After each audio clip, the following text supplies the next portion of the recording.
Hello, everyone, and welcome to the broadcast. We're going to be continuing our game development project today. We'll see how misdirected I am, or undirected I am today. Last time we said we were going to be working on weaponry, and we spent most of the time refactoring movement and the like, but that's okay. It was adjacent. It was an overlapping code area. Before we get too much further into that, though, we'll check in with the kitties. We do have Sky up in the primary cat tree. We have Sammy over on the bed, Ember on the table. Mason or Sherbet was looking out the window, but I definitely have Sherbet behind my head at the moment, on the headrest of the chair, rolled over and keeping me leaning forward quite a little bit. But yeah, game development tonight. Oh, there's Mason. He's over on the bed with Sammy. Let's lock on over there, huh? We'll have a double.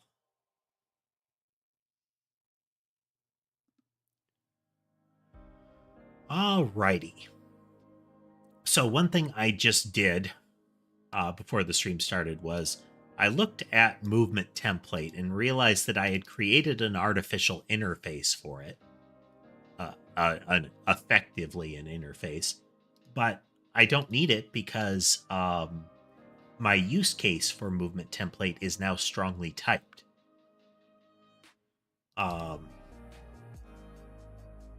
So, hey there, Cheese. Things are going well. It's game dev time once again. Let's see. So it's strongly typed here, where we have an array of movement templates, and then in Spawner, when we create them as movement templates. So because it's strongly typed, we don't need that special interface to check and see if it has that interface. Indeed, Cheese, we have Mason and Sammy on camera now. It is streaming nap time. Sherbet is getting back inside and head scratches here.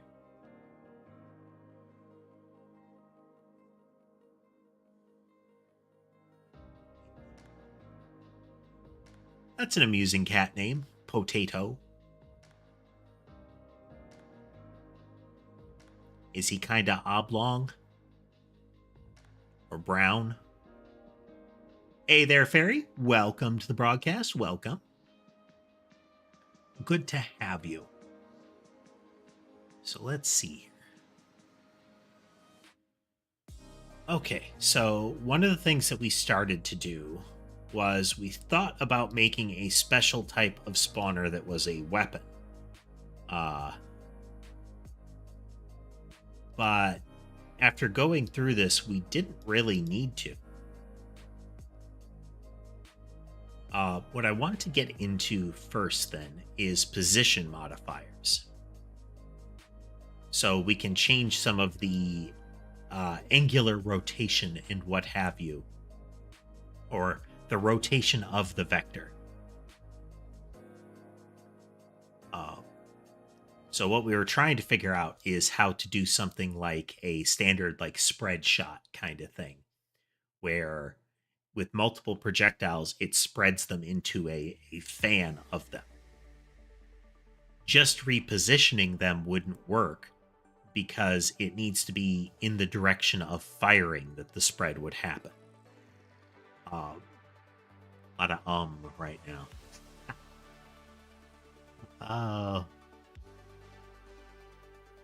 I should check for more music. Would mind expanding the playlist still further. We don't generally get overlap very frequently, but, you know, more is better when it comes to the musics.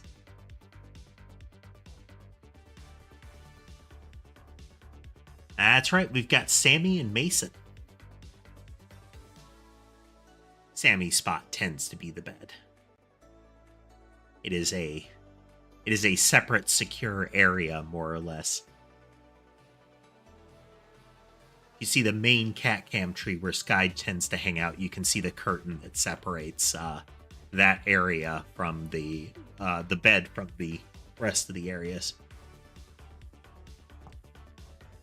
Hello there, Sherbet. So we're going to make position modifiers. And the first one I think we're going to make is the spread shot. We can see here how we're kind of hacking the position modifier, where it moves ever so slightly. And this comment that we added. So like,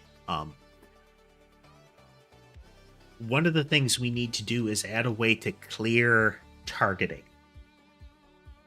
because this movement is going to acquire a target initially.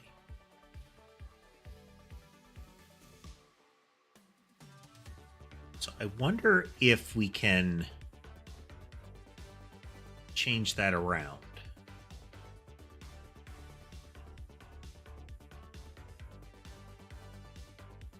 Does it really matter, though? No, it shouldn't matter. Because it moves ever so slightly.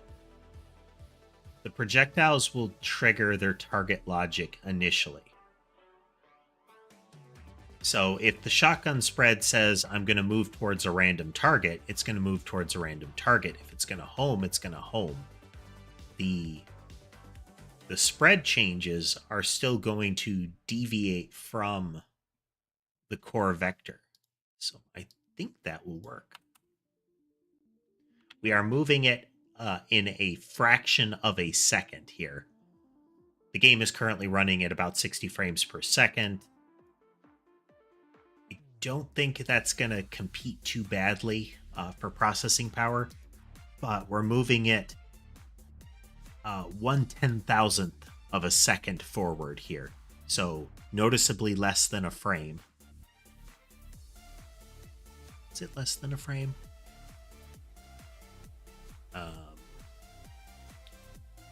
Let's see. Yeah, noticeably less than a frame.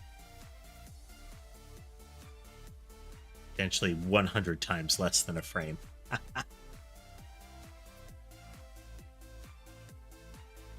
So we append the movement, we trigger the movement, and we attach. We add the mob body to the mob bodies.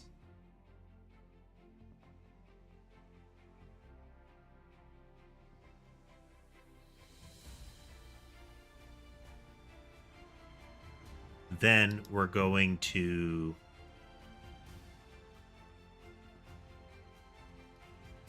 we did that.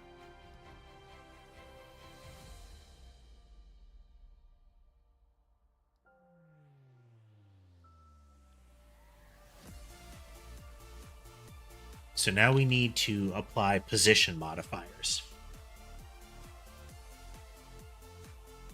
So we need the idea of a position modifier. Okay, we started that.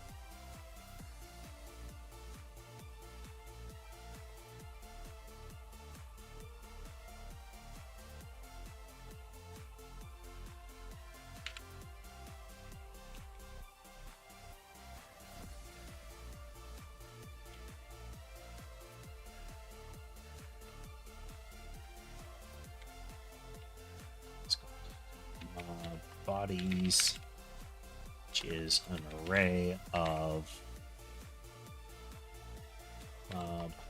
body.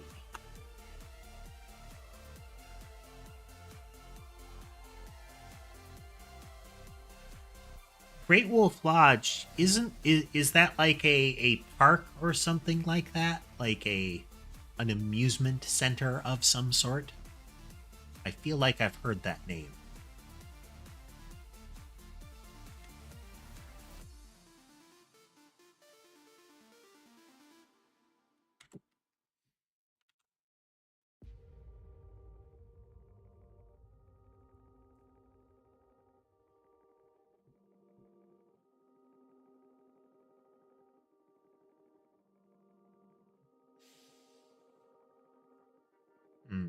Okay, so now we have a position modifier.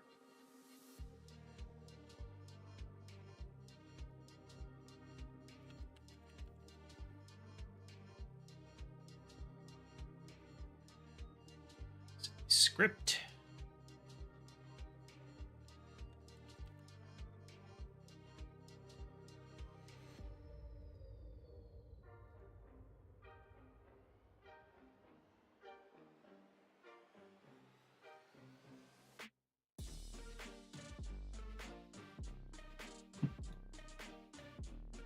That, keep the pattern. Hey there, Daniel. And see you shortly there, Cheese. Hey there, PSS. Welcome, welcome. We are just getting rolling here. Position modifier. This will extend position modifier.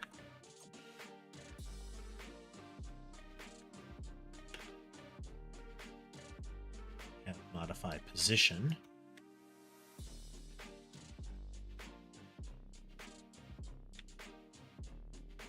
And hello, SCP.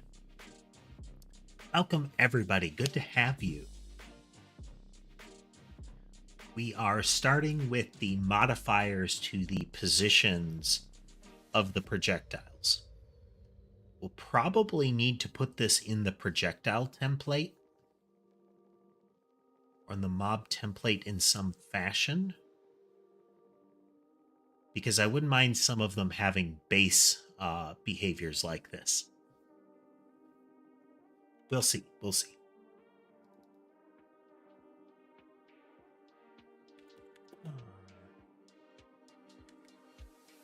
Body count.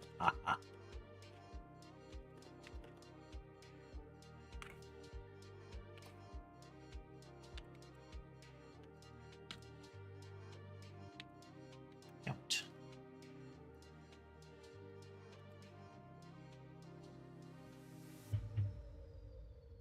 Not count.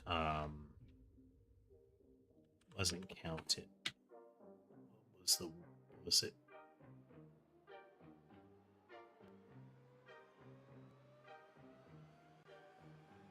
Size. Count is to count them. Size is how big the array is. Okay, yep, that's right.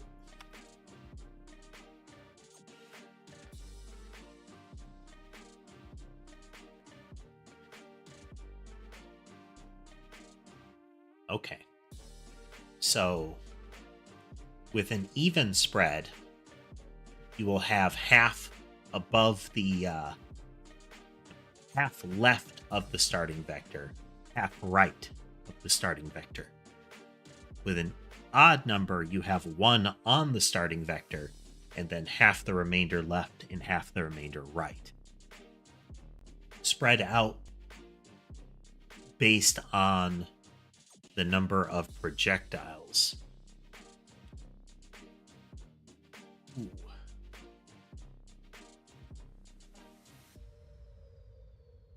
I think we should assume a minimum spread angle, but not really.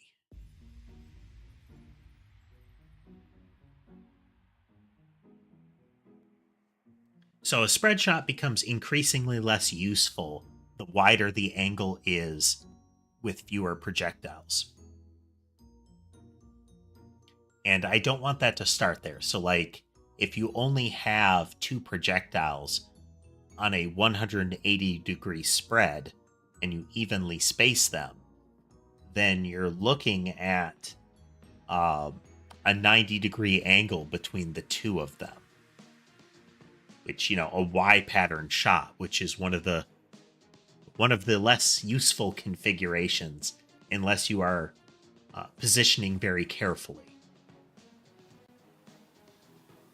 Even with 3, that becomes questionable.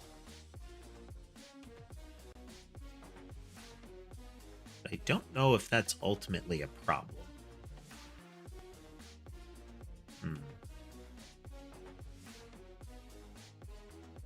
So we could go with 180. So, for example, with a 3-shot spread, we'd have 3 60-degree chunks. So 1 straight on, and then 2 90 apart. So you'd have like 45-degree segments. That looks like Ishmael, but without the sh and just an S. So Ismail? Or Ismail? Mail? I'm going to say Ismail for now. Correct me if I'm wrong. I am a cat-adjacent robot. The proto-Nyanite.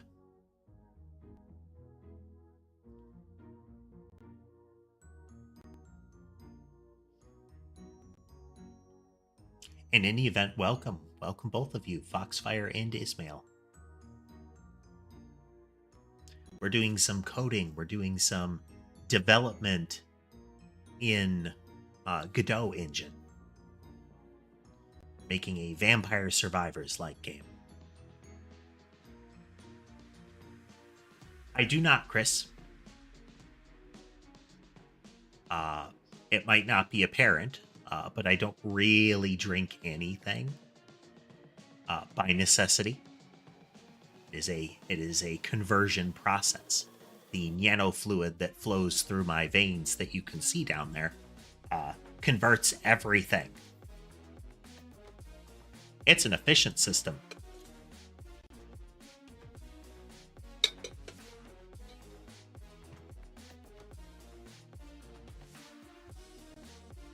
Right. Okay. So the 180 isn't conducive for a...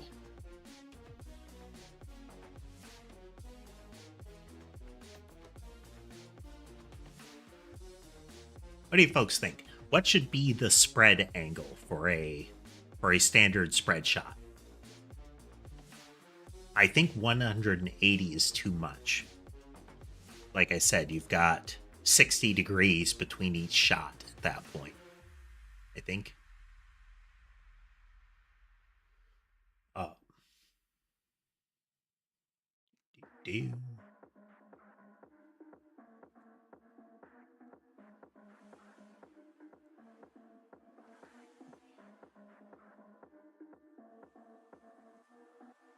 So a 70-degree cone there, Tess?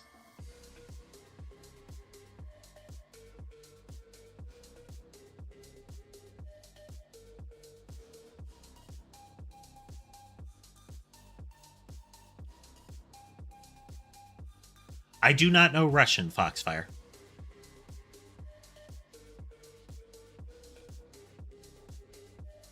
Yeah, we'll need to...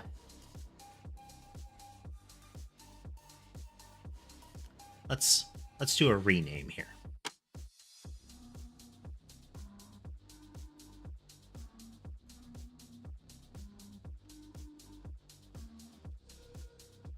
Use the right keyboard.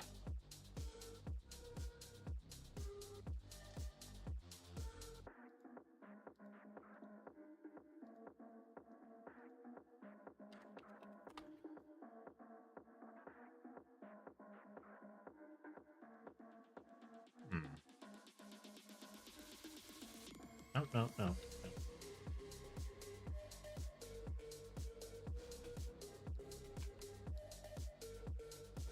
I have an idea.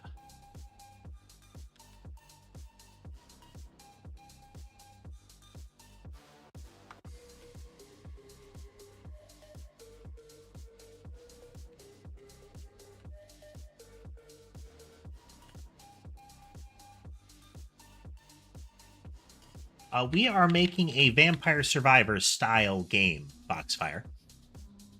Lord.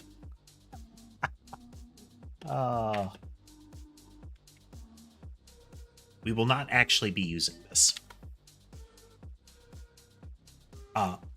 Here, let me... We're not actually to the point where it's interactive. Well, actually interactive. Why are the blobs suddenly spawning at 0? What did I break?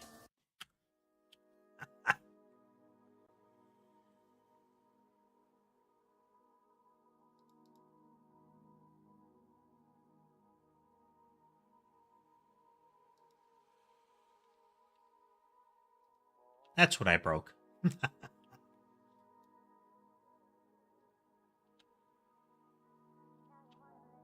So it's the kind of game where, so camera's locked on you.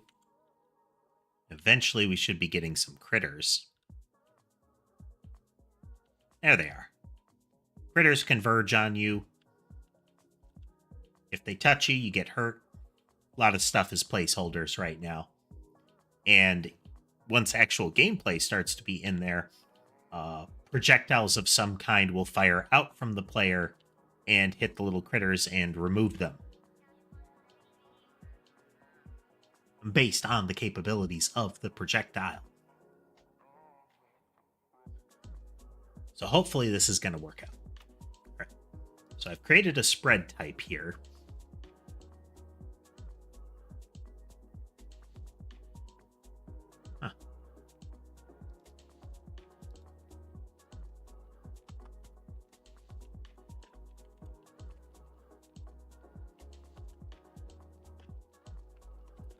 Int is equal to 180. I don't think let's make it a float, just in case.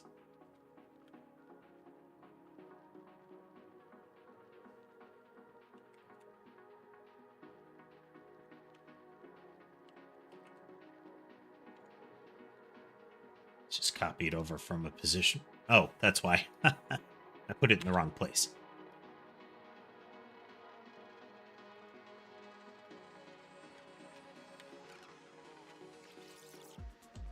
C, Control C.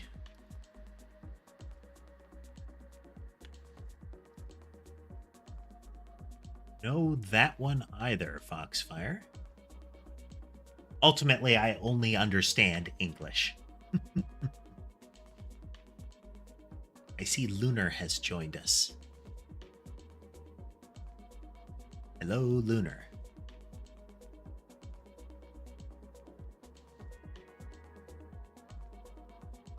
Nope, don't know Japanese either. Well, the first two weapons are going to be Noida callbacks, Lunar.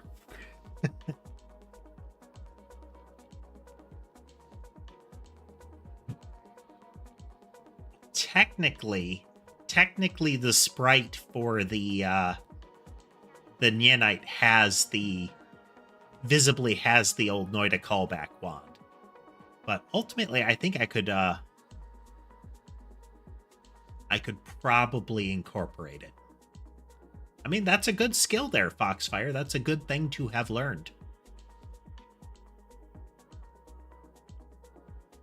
The first two sprites I have are the yarn ball and the mouse. So we'll see how that goes. Preliminarily, everything's going to be a purple ball.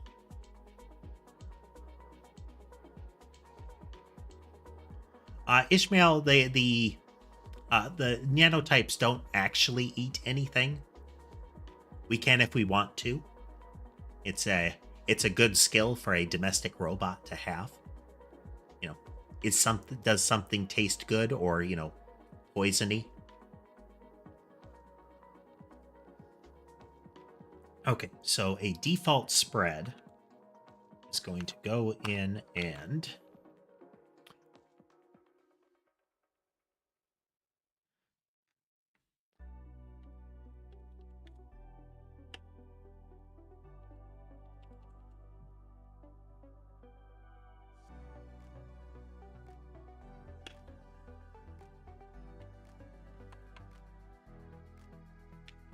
how are we going to do this?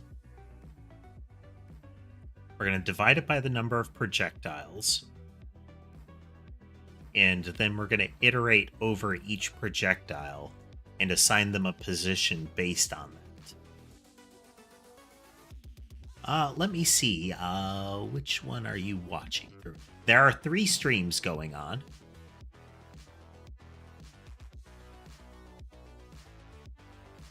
We have a highly variable number of people in the short format. We have about 1 person in the wide format, and then a couple of people on Twitch. We have 3 streams going at once here, 2 on YouTube and 1 on Twitch.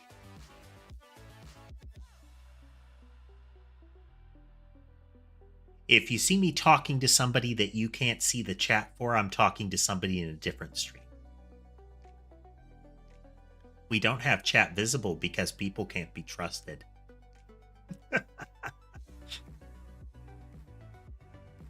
And I don't want to have to go through and edit my streams and ruin everything.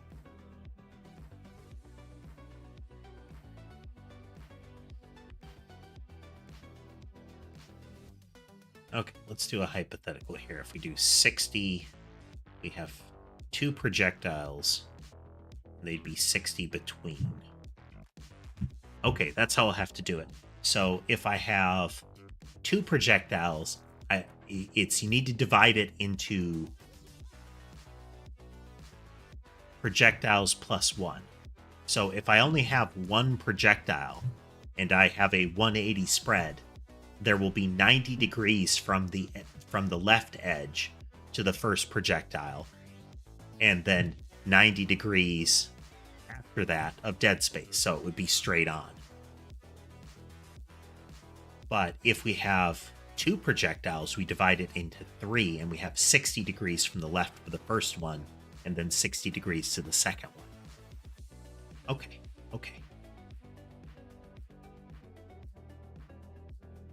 Now, how I'm actually going to accomplish this, I'm not sure, but hey, we're rolling with it. I'll have to check something here. So if I go into the game code,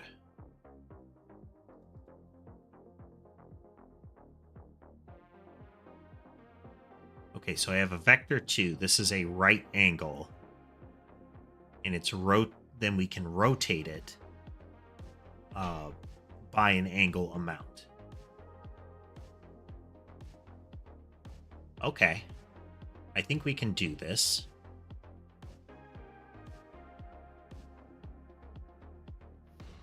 And I think it is a clockwise counterclockwise rotation. Okay.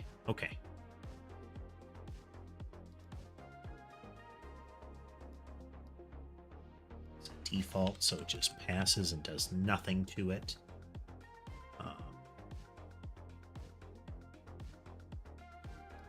Default spread.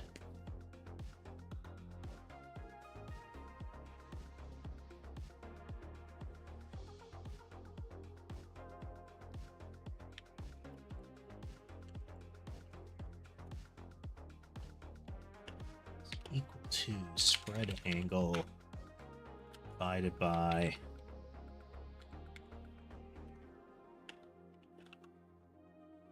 all right.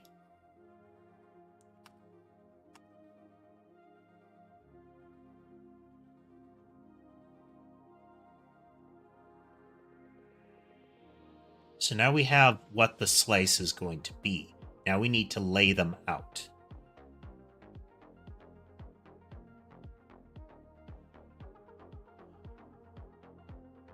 So we have negative space that we're dealing with.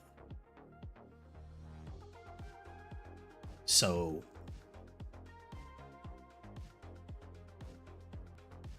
I mean, I'm not averse to some words being tossed out. I have encountered some words in German. I can't say I will actually learn it.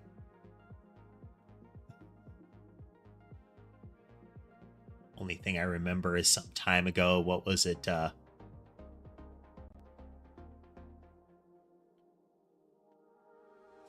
where is the tower was something like Wo ist das Tor? Probably mispronounced and oversimplified. Had a couple of touristy phrases drilled into our head.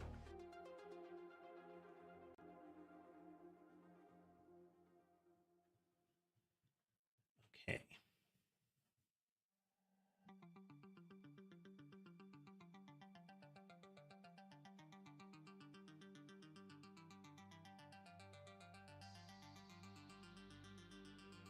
Okay. Think this will work. So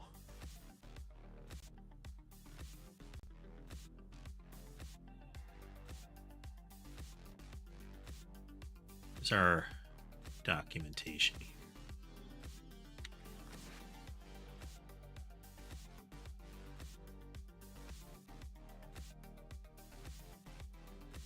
Hello, Connor. If I had to infer there, Foxfire, it's, I don't know Dine, Dayan, or don't know the first word, but it does look like is the best, stream is the best, so that sounds complimentary. Your, okay.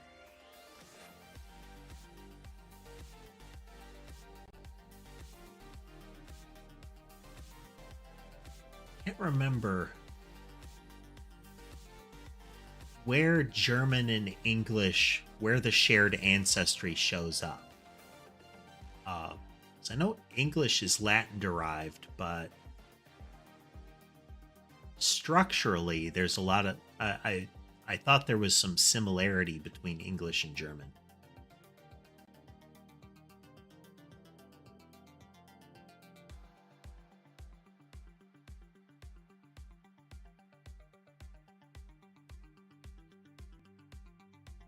I have to look this up again.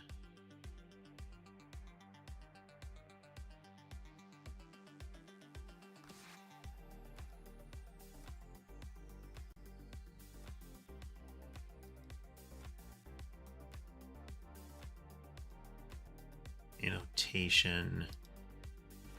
It's not a method. All right.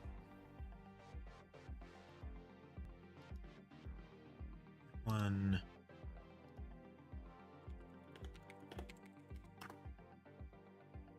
Be blinded briefly.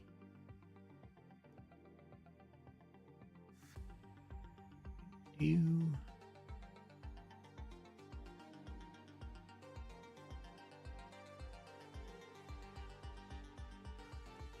Oh, wow. Advertising.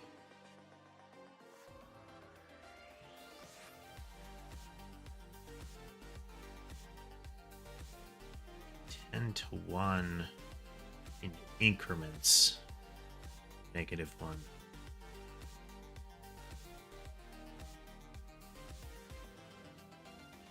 Okay. It's starting at this and before this. All right.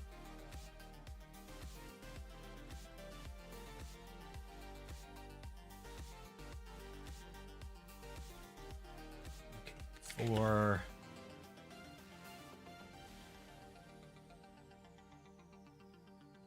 in from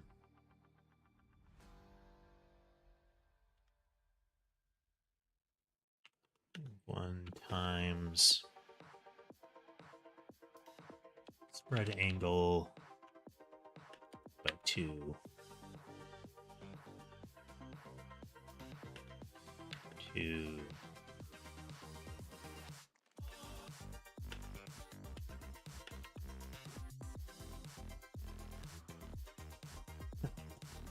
Hey there, Demon Wolves. We're doing well today.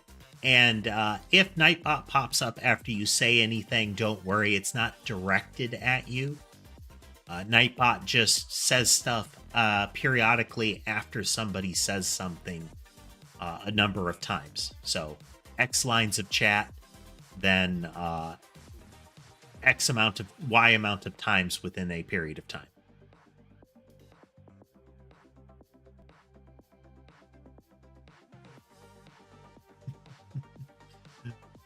No problem, Noba. And thanks for joining us, Noba and Demon Wolf. Welcome, welcome. In increments of angle slice.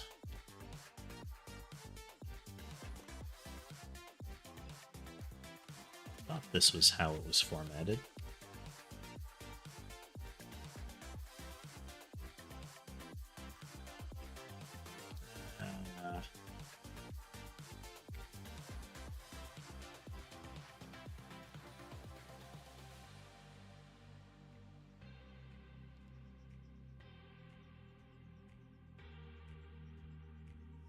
In range.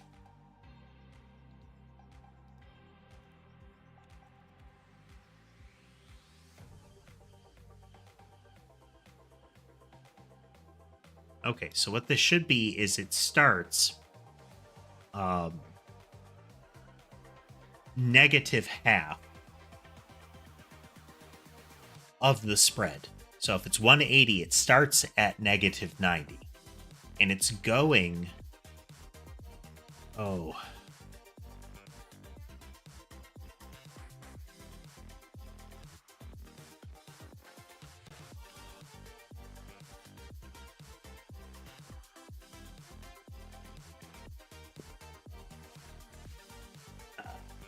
Let's get this in here. Pass.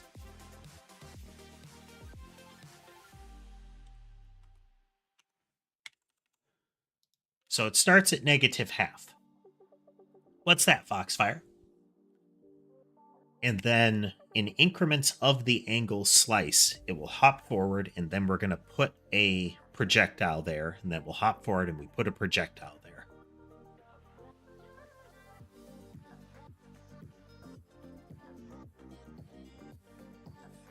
So I actually think we don't do this, because the last slice won't work. That is actually pretty impressive, Foxfire.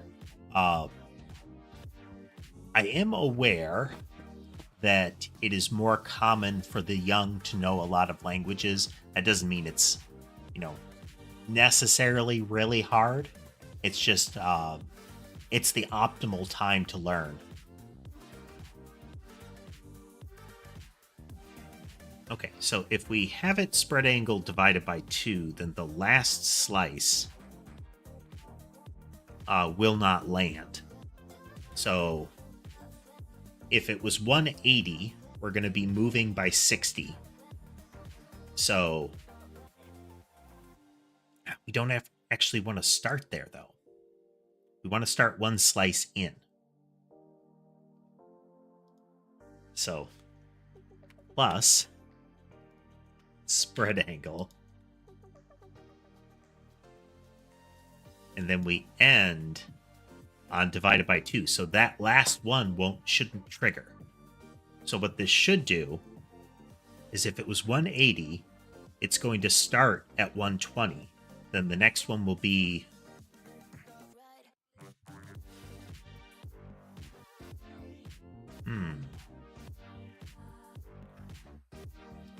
The first one will be at 120.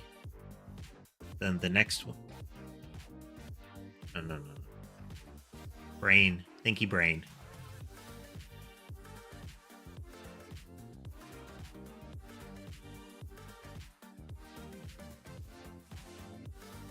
Refical, this is... well, welcome to the broadcast. We're doing some game development today. I am newtmechanist. I am the proto-nanotype. And those are my cats. Those are 2 of my cats. For those who are joining, The cat cam is one of 8 points of view. I try to keep a cat on camera at all times. We can currently see 3 of them. The 2 on the beds, top to bottom, on the bed are top to bottom, Sammy and Mason. And then the one sitting by herself is Ember. Ember is actually the tiniest of them, despite looking bigger. That camera's just really close comparatively. Mason is the second largest of them. Sammy is second smallest.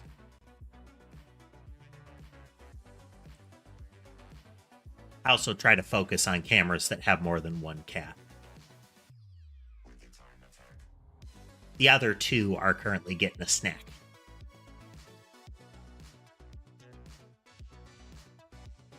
More directly, what we're doing right now is we're trying to, in our game, add a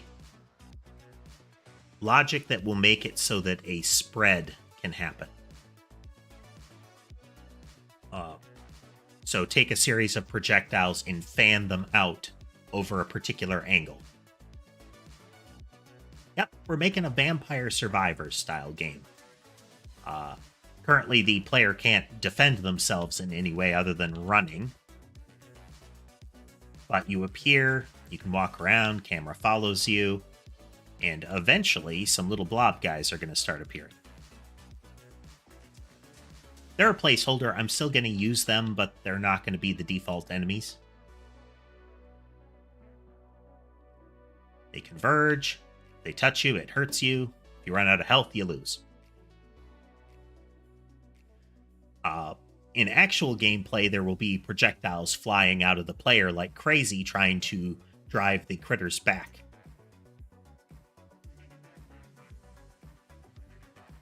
And this is one of the patterns, the spread shot or the shotgun blast style thing, where multiple projectiles go out in a fan.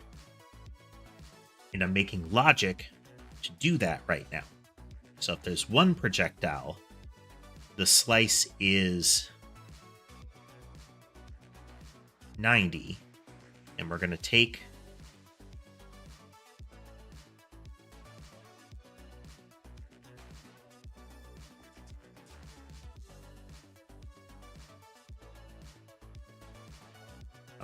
okay. So it's negative 90 plus 60, which will be 30 degrees, plus 60, negative 30, which will then be 30. And then the last one shouldn't fire because it is equal to the target of 90. Just like the first one won't, the first one will fire, but it won't be the negative 90. Okay. So then we have bodies. I dot velocity is equal to rotate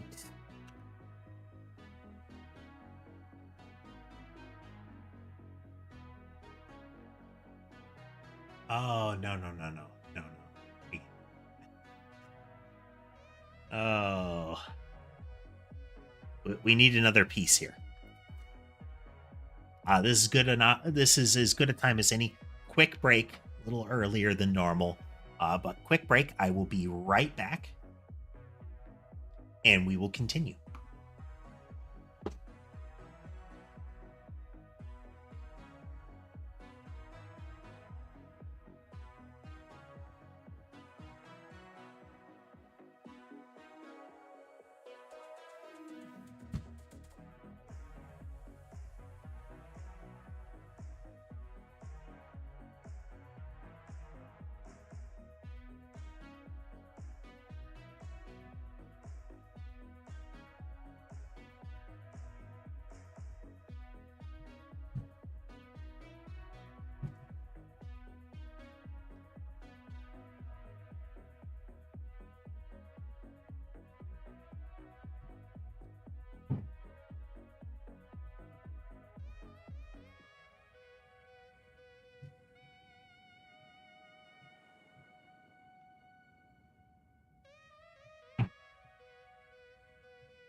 Settling back in. Just a moment, folks.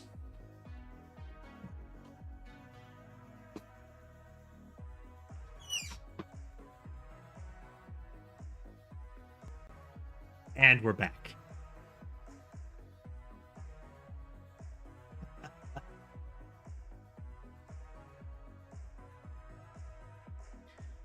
I used to have a transition that was derived from something you can see in the lore videos. That it was the jump scare transition.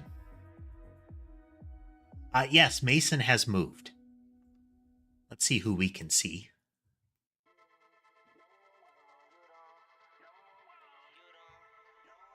Ember's getting cozy.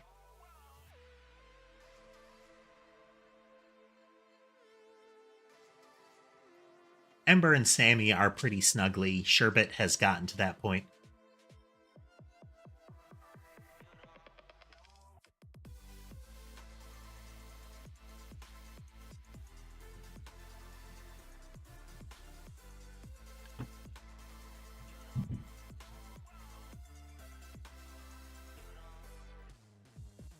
Okay, we're going to do something different here. Our angles.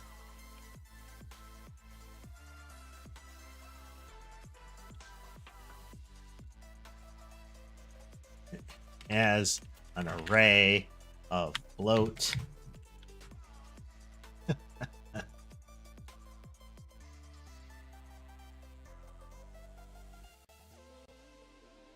Comment that real quick, put you down here.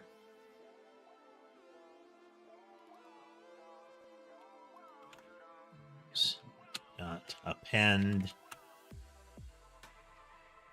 I.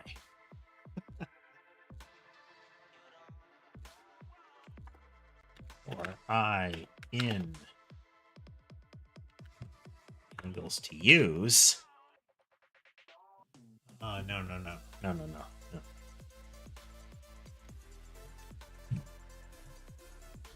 In body count.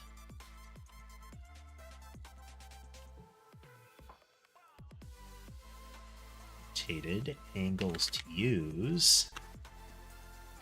I. Okay.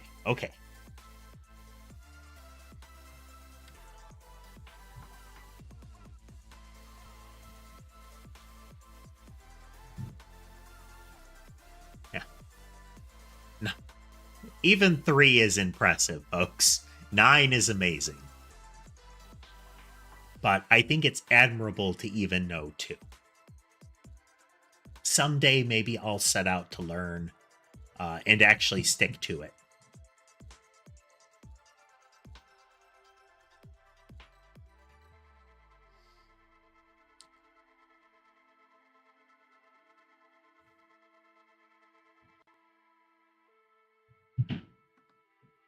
We'll see how long he sticks here. Oh, no, he's moving already.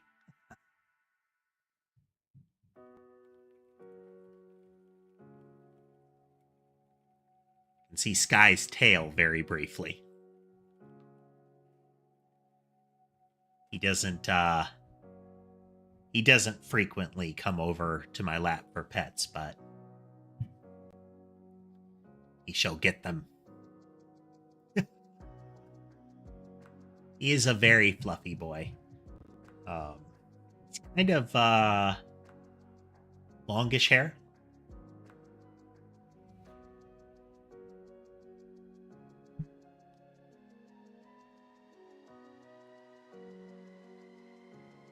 I do not understand, Hirk. I do not understand. You might be using terminology that I don't recognize.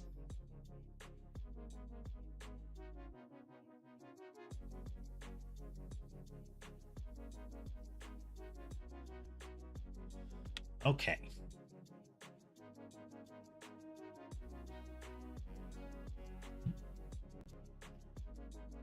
So this is a default spread.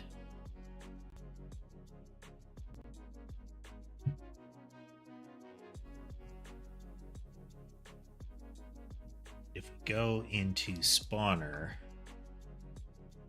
we have count modifiers.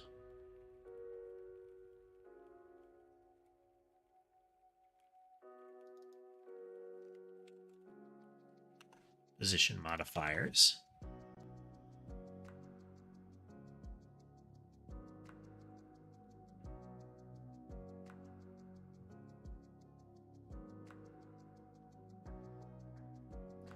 But yes, folks, it's not uncommon if you use some modern slang or reference some memes.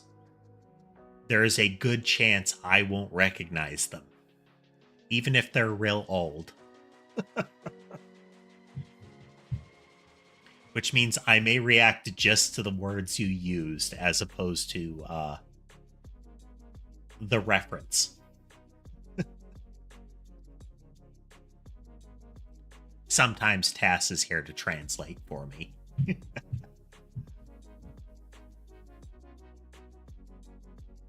Sitonite, yes. So we have the basics of a spread pattern here.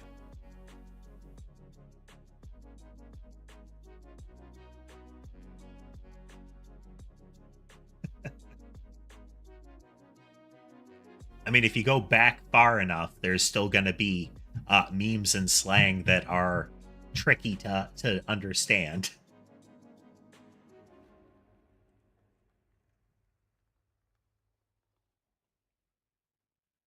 Yeah, there are pieces of that I get, Refical. But I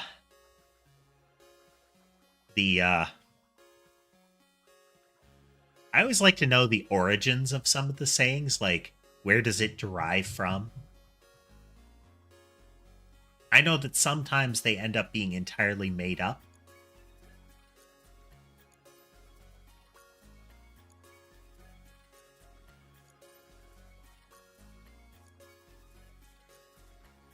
A pug just tried to eat your leg. I mean, on the plus side, you would have plenty of time to notice. That's like being mauled to death by a dachshund. It'd be possible, but boy, they'd have to work at it. Hey there, Average. Thanks for joining us. Hello.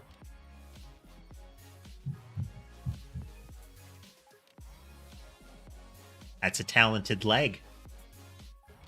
And I'm doing well. I am doing well. So we have our spread shot.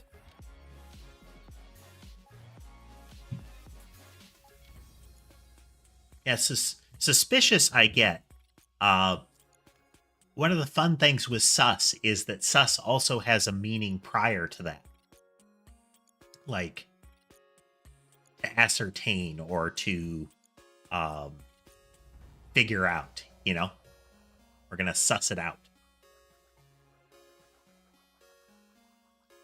Tass is one of our regular viewers. He generally shows up early in the widescreen one.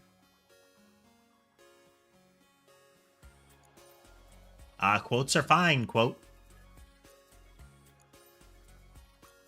I mean, if it's inappropriate, it'll probably get filtered. But otherwise, quotes are fine.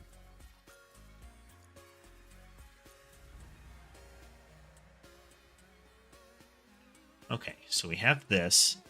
So if we attach a spawner...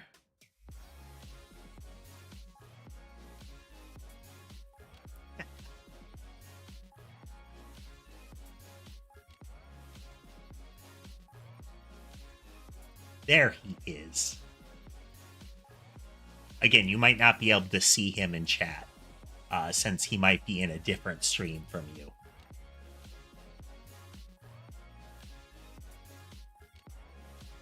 Where am I in? Here, I'll show you. We are in the core of the Catbot factory, near the central vats.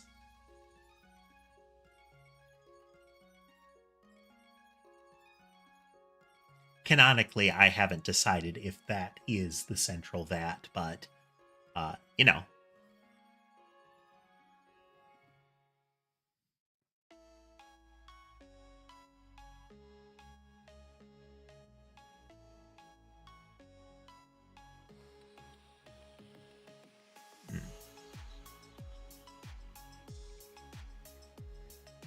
Where's that quote from, quote?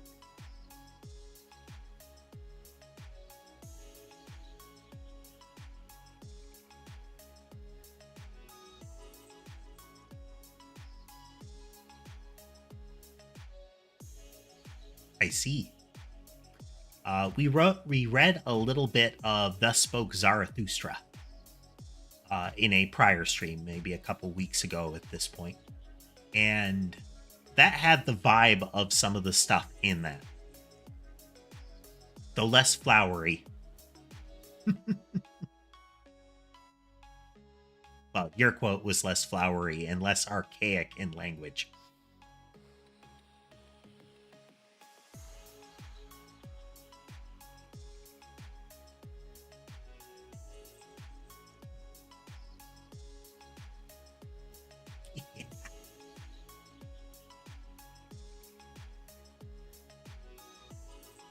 I do. I need to look for more music.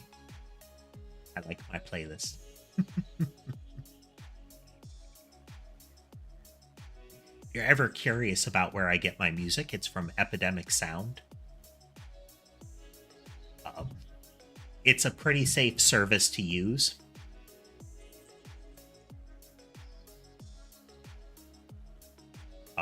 At least for videos and streams and the like. And I have a link to my playlist in the descriptions of my streams.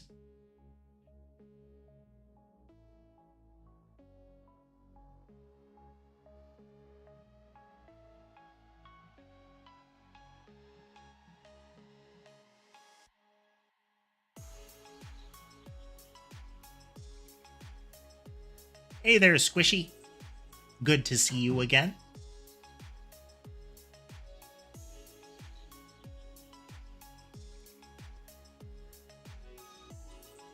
Sky some chin scratches here. Yes, it is, Refical. Well, I mean, it's always a good opportunity to show off, so.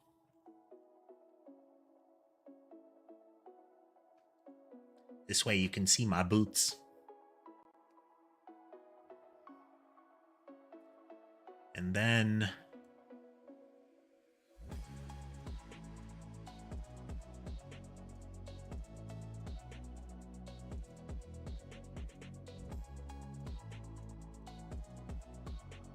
there you go.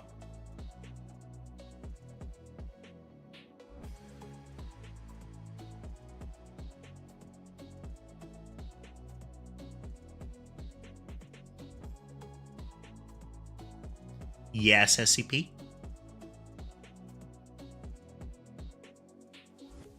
You know, if Nike made boots like that, I would patronize Nike. I like me some big stompy boots.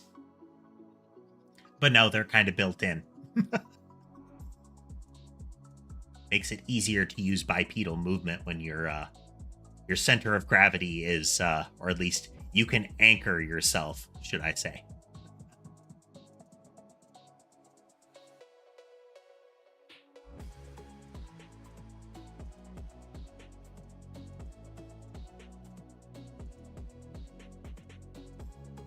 Did you have a question, SCP?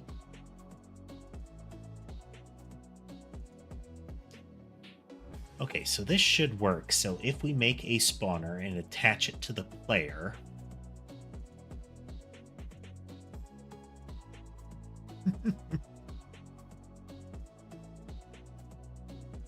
There was an incident completely unrelated to the entirely consensual transfer of leadership to the factory to me that resulted in some structural damage. It was probably all of the prototype testing that we did before that. But nanotypes are durable.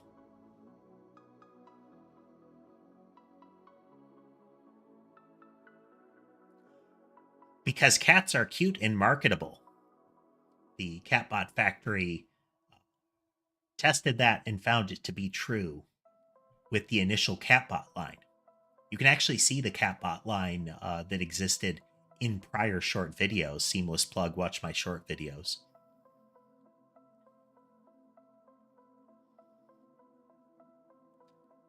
But yeah, cat ears are cute. And small androgynous robots are much more approachable to the whole family. I do not know the song Untitled Number 13.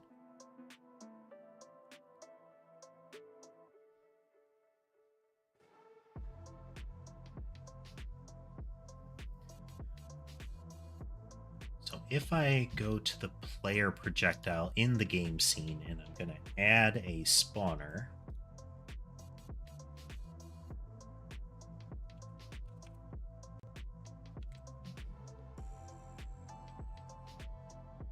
it's going to be, we're just going to use a default one for now. And we're going to make 3 projectiles. We're going to make 1, and it's going to add 2.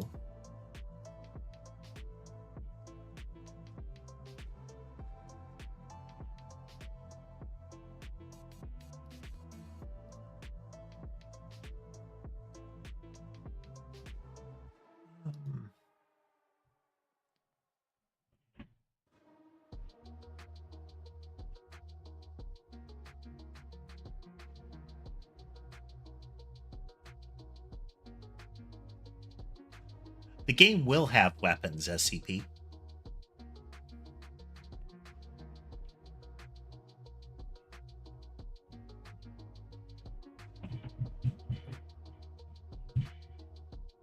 We need a way to get position modifiers in there.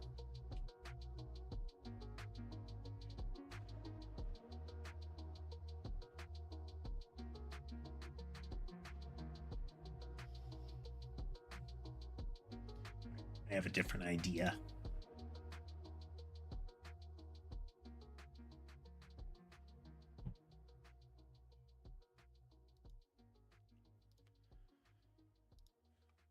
Okay, so we go into the player script and we go into ready.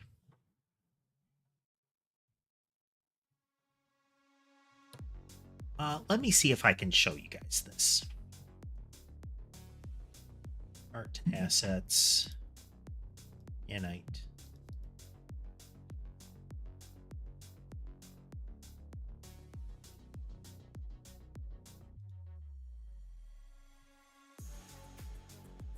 Don't know that it'll let me zoom in any further.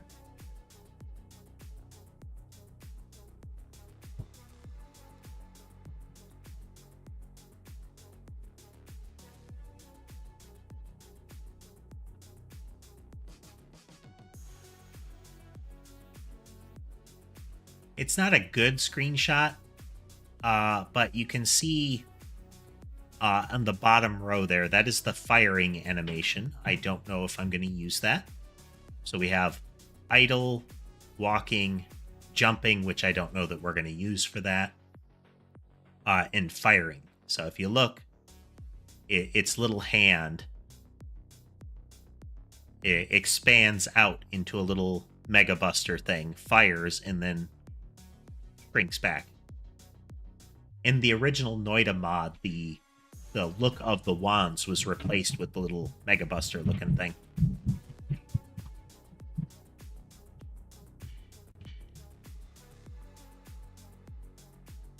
Okay, so now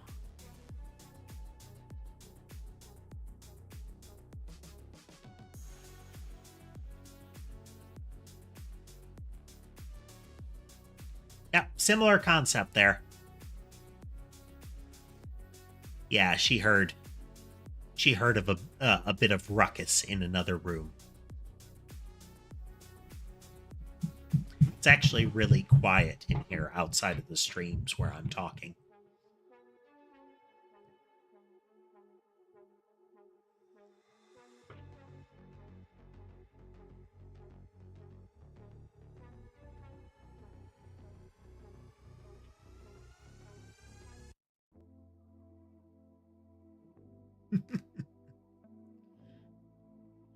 Okay, so we need to create a node and make it a child of the player here.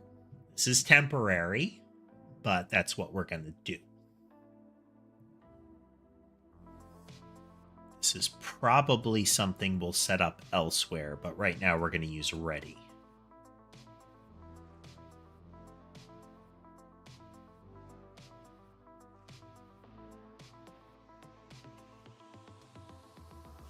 It may have gotten a little scrambled into chat there.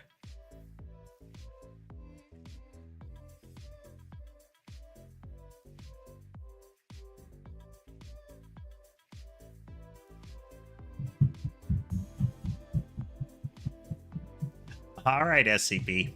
Have a good time. Yeah, we're going to temporarily create a child node. So let's see here.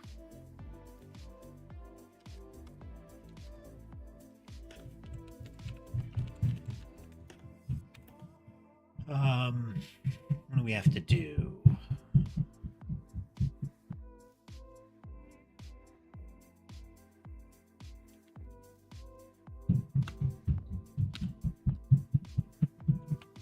Spawners, do they have...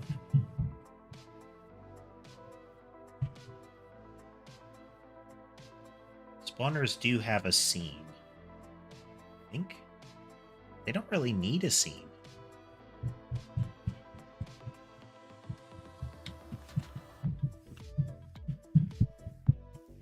Okay, we make a new bullet spawner. Then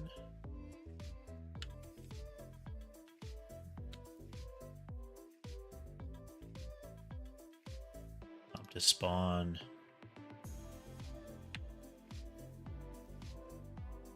To I think it's load is not what we want to do here.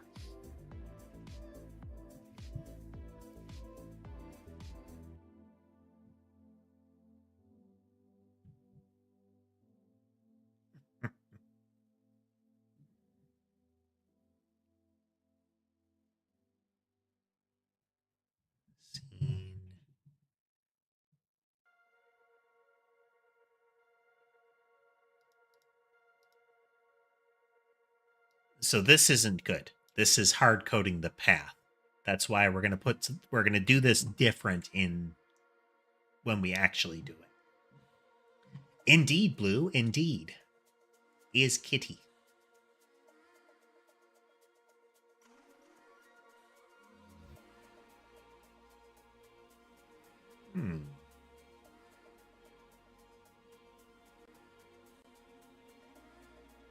No worry there, Tatum.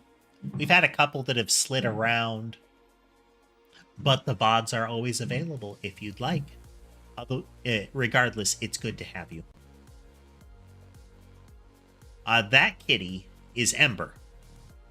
She is 1 of 5. My other cat, Sky, is currently on my lap and thus not visible. Let's see here. On the bed over there is actually 3 of them, so all of them will be accounted for.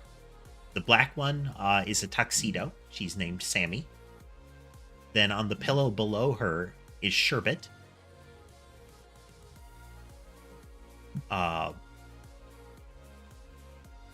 Then, if you look to the right of Sammy, you can see like a little bit of tan and white. That is Mason.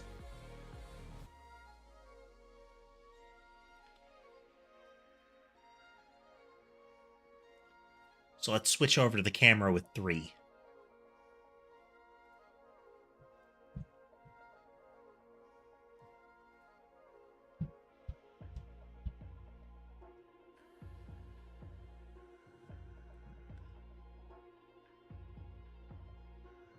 All right, so okay, loading the purple bullet.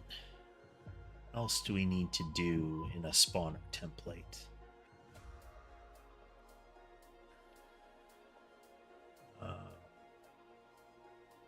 Where's the game script?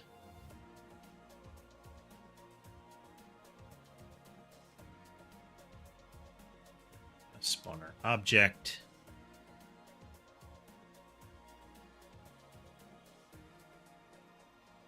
Spawn interval.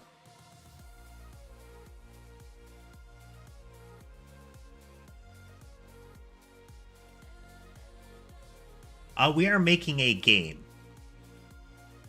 We're making a Vampire Survivor style game.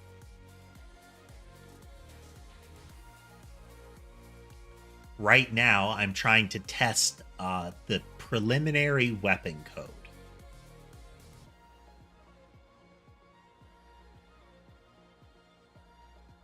Purple projectile has random tracking. So we are going to say... So we've set that. Spawn interval. We'll do every 2 seconds.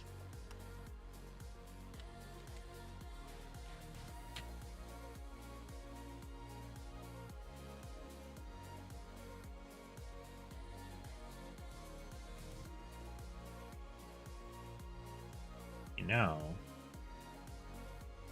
hang on a minute. Maybe we can simplify this.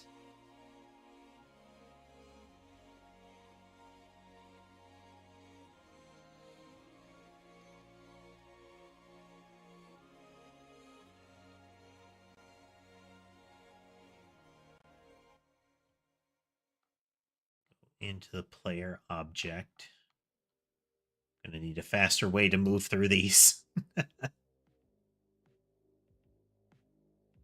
Go into the game scene. We go to the player object. We add a child node. Make it a spawner.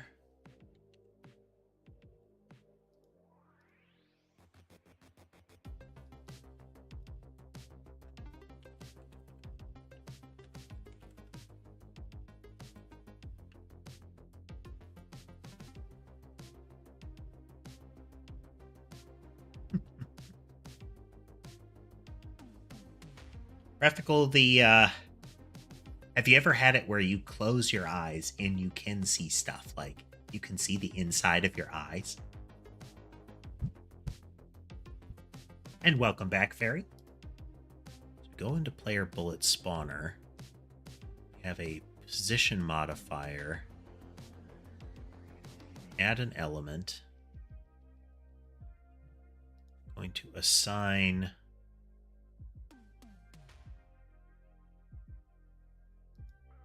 Can I drag and drop a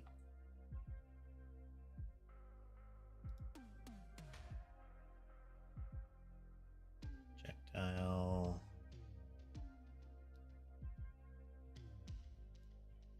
Nope, not there.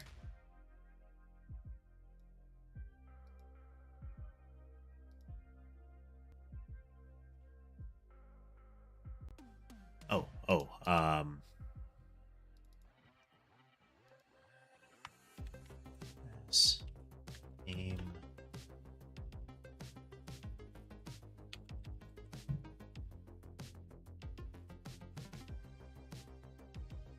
Will this work?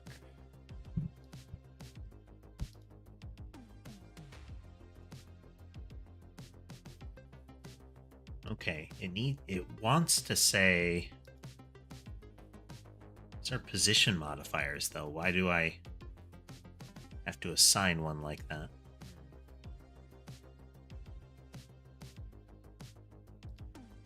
Okay. So if we go back into player, we do...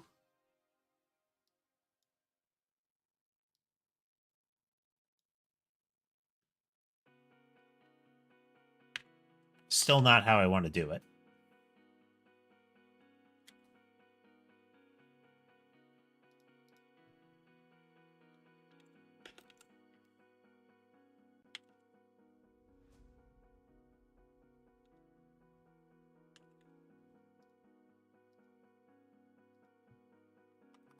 Okay, so bullet spawner, we can have mob to spawn assigned to it. That'll help.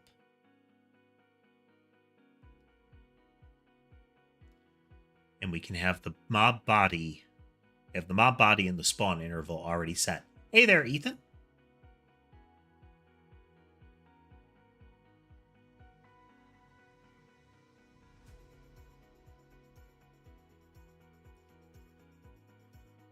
Okay, so then...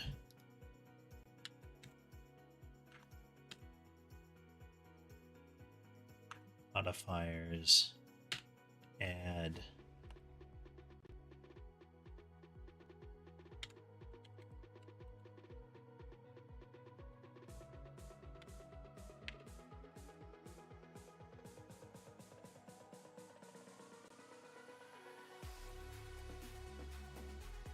the count modifiers, right? Yeah. It's going well over here, Ethan. It's going well. I saw that you were waiting for the stream earlier. I think. So we add 2, then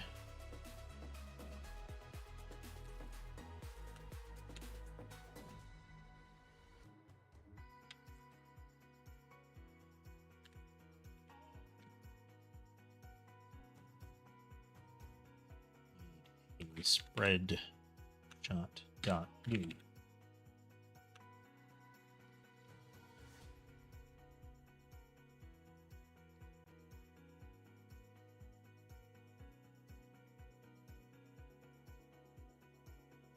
Okay, not quite yet. Not quite yet. But it is firing the right projectile. So if we go into here, and now we're going to go into spawner. We're going to go into spread and see if this... Wait. Oh. That's probably why. Spawner.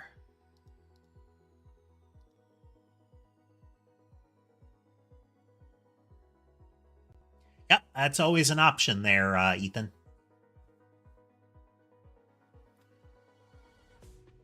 Second.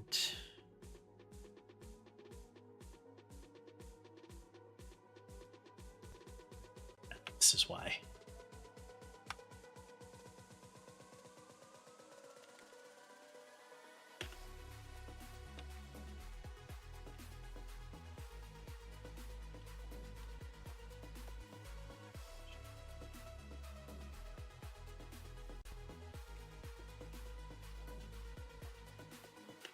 In position modifiers.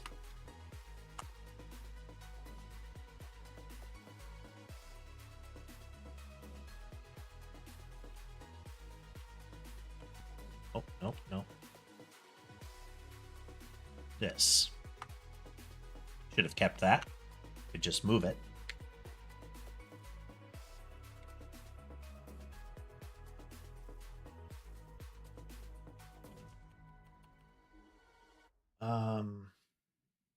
Yeah.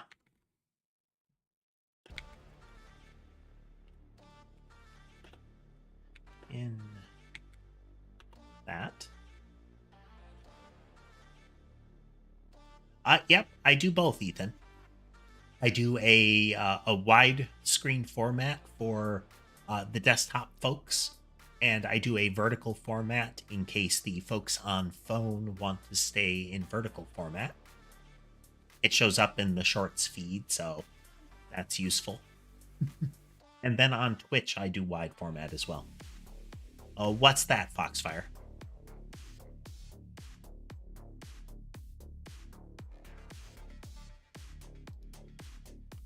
Ooh.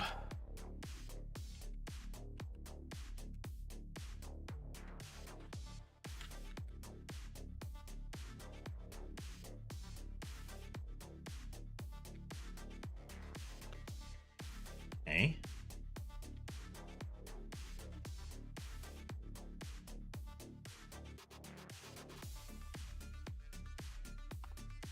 Or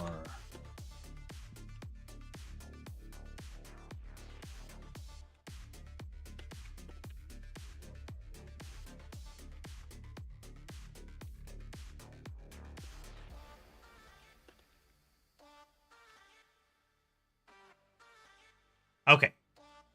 And welcome back, Adam.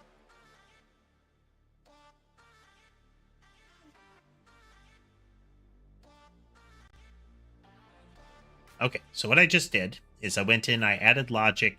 So the default position for the mobs is set, or the bullets in this case. Then we modify the positions in technically vectors of the mobs that we spawn. and then we modify their count. I also added count modification. So if we go into the player script, at the beginning, we're saying add 2 to the count and add spread shot as a modifier.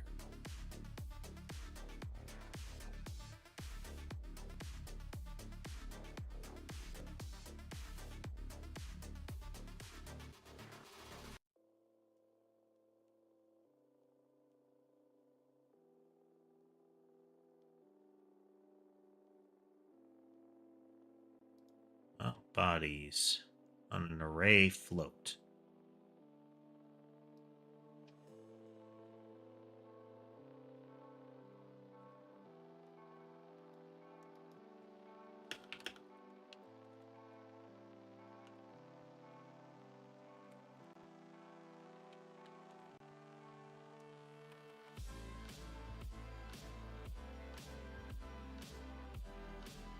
Built-in type. All right, let's...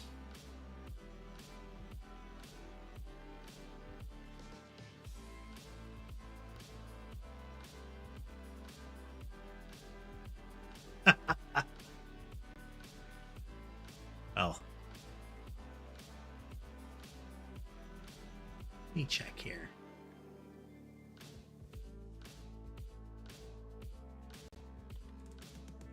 Sure, everything's still functional.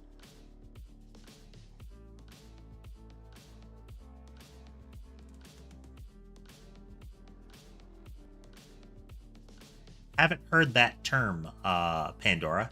Is that like a publisher, or is that a term for a genre?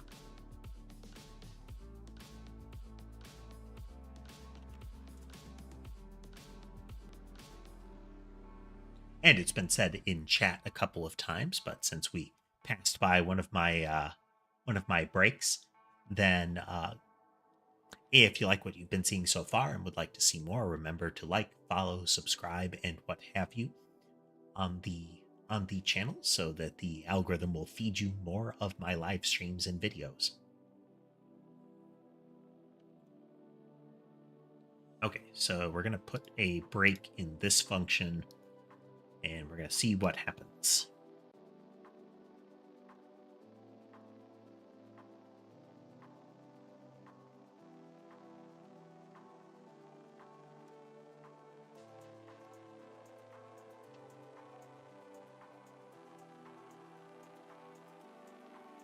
$45 seems correct.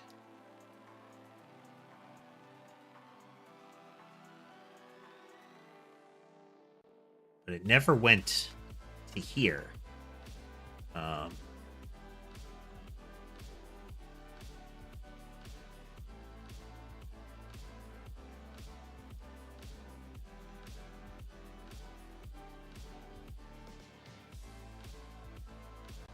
Okay, angle slices 45. That should be correct.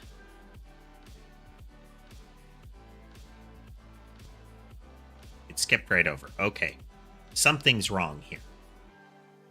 What's that, Foxfire?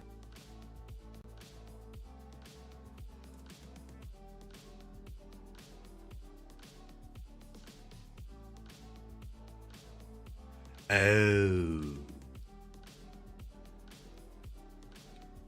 Ooh.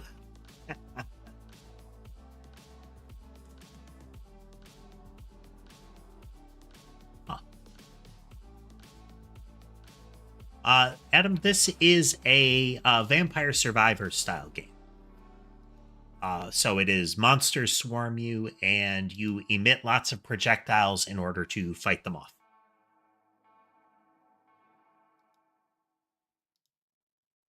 Okay, there we go.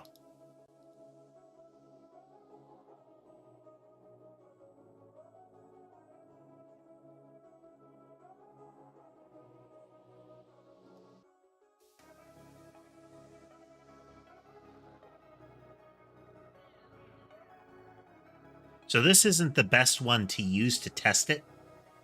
But if you look, each of the projectiles is targeting a random enemy here. They don't do anything when they hit because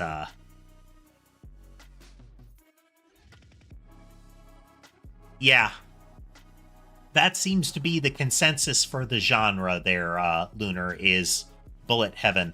I'm not fond of the bullet heaven term because it necessitates knowledge of what bullet hell is.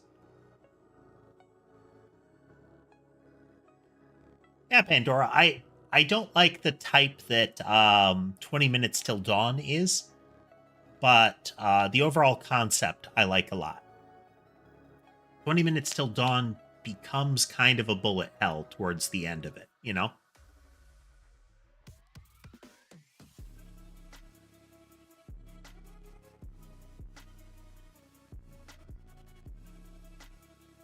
Okay, so we've got spread shot working. If we take purple bullet, player, random mob, we'd have to make another one. Random shot. Okay, so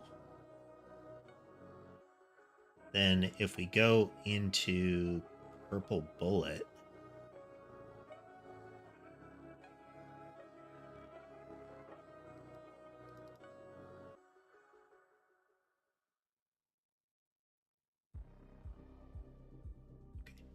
so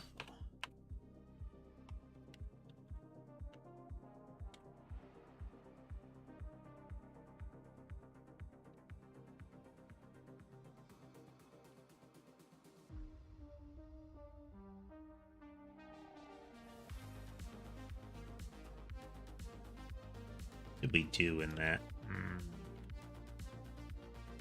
So if we go into blob,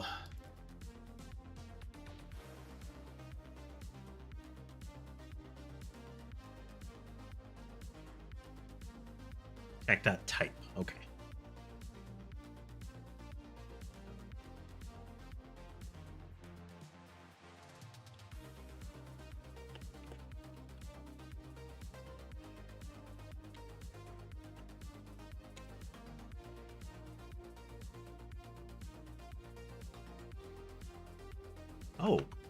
Oh, cool. I think yeah, found a way to do enums. Okay. We have to have the type here, but we can do that if that's the case. Since attack contains the enum, we can use the enum here. That might help.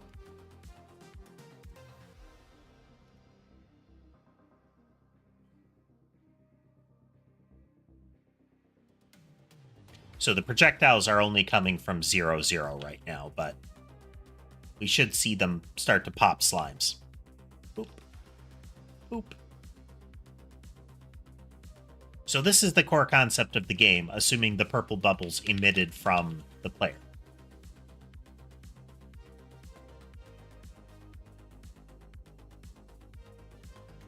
So what this is demonstrating is a way to create a weapon.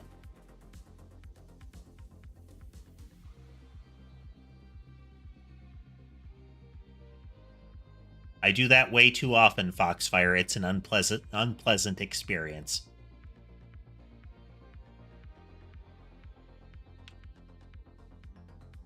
I hope you're okay. And if not, seek medical attention.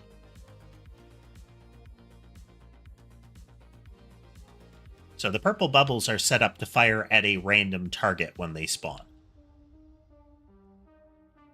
Because of that, we don't see the full variation here. Like, each individual projectile is firing at a random target. How can we change that?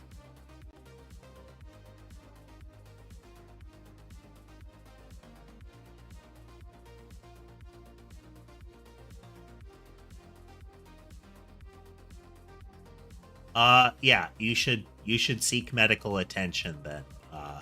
You know, either seek help in the household or call your equivalent of 911, depending on the potential degree of the injury. Better safe than sorry.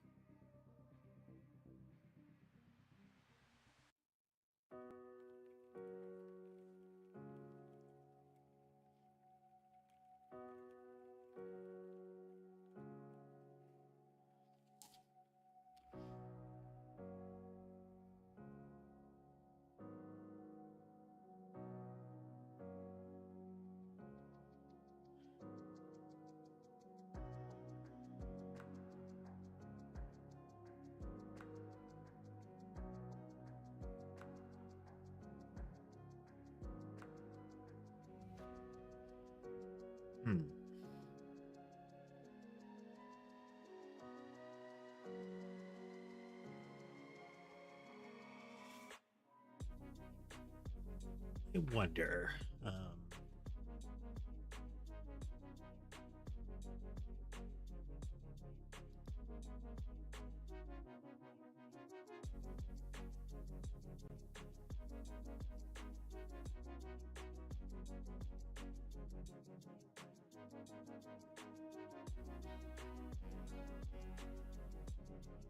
Mob bodies.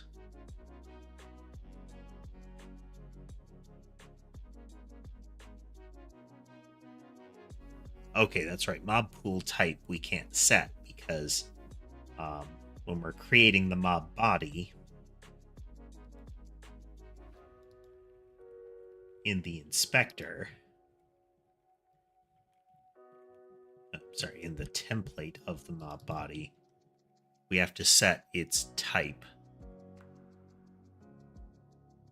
which is a convention in.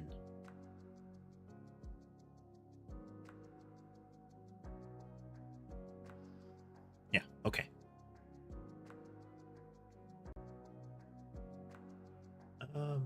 We can force that.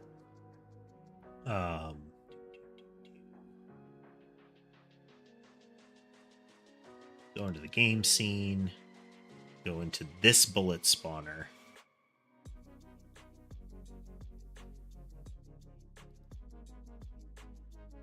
Oh, we would have to add a new script that I don't want to add just yet.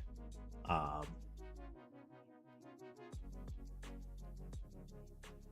okay. So player bullet spawner. Instead of that, we can do spawn position equal to global nodes, or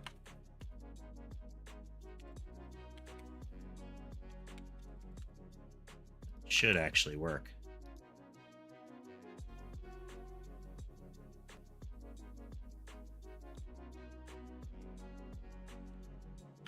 Nope.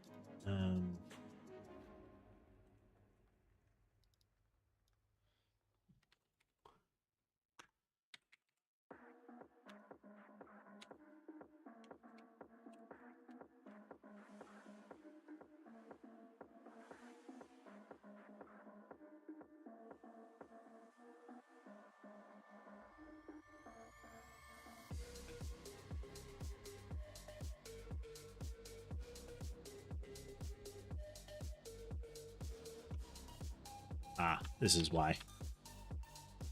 I'm trying to do it in ready, which is when it comes into existence, but that isn't really what we want.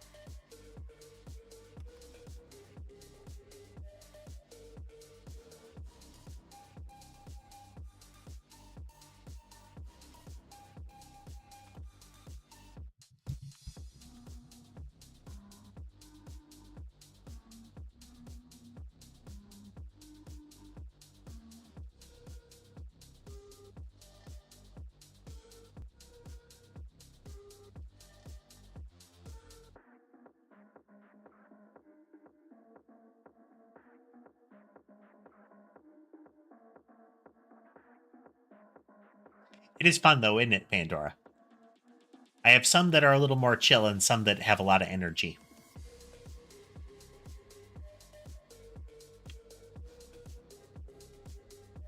Right now, it's not set to have the extra projectile stuff, but yeah.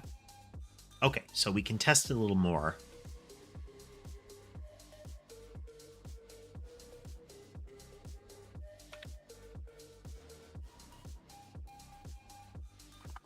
This is interim code, but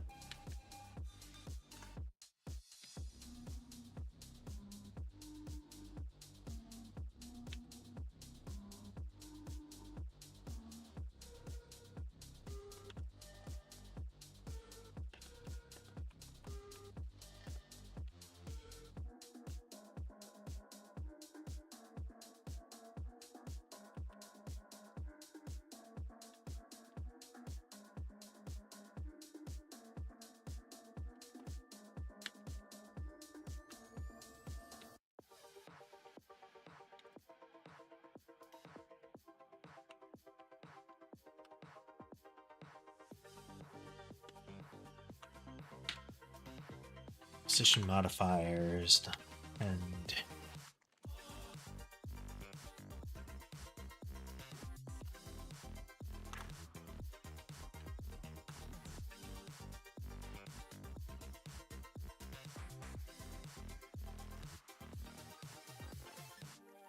chicken or beef ramen?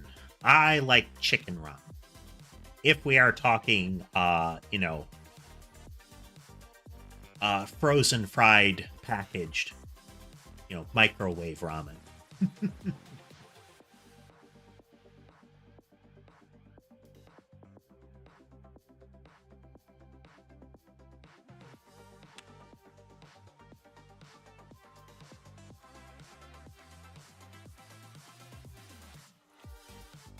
Okay, so we should be getting the random spawn here.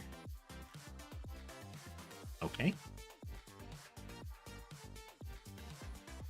So now we are going to go into our movement patterns here.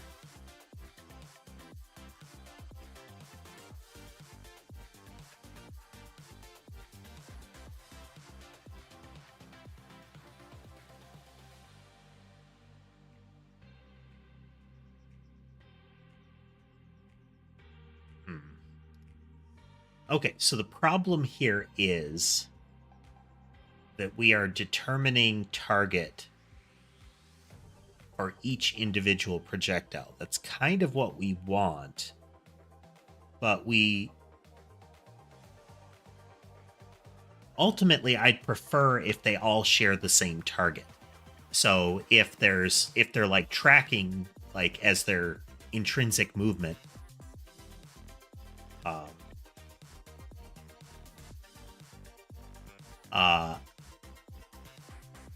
Tortoise did this joke before. I don't know if it's going to be a recurrent joke. It is the, do you like this food? Oh, that food's awful. I don't like you anymore. I presumed it was a joke.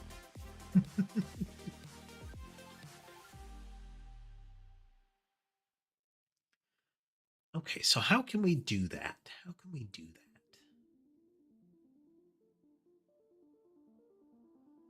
Okay. So thinking on it. What if we separate the generation of a target from the actual movement, and we set the target initially. So if we look at a movement, like two random mob. When two random mob comes in, it sets a direction. So if it already has a movement, if it doesn't have a movement direction, and if it doesn't have a target, it's going to get a target.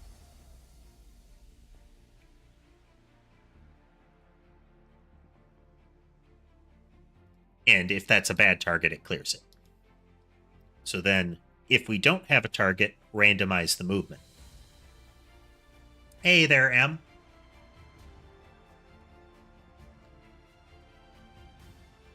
And then, if it does have a target, we get the position of the targetable. And then we do our move towards that. So there's a lot of footwork going on.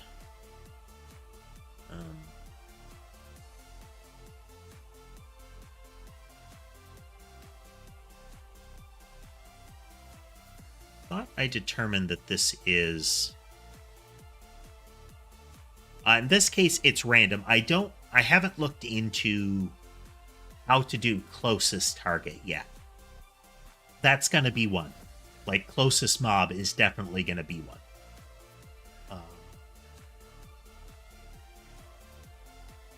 Just move towards player. Let's see. Track player.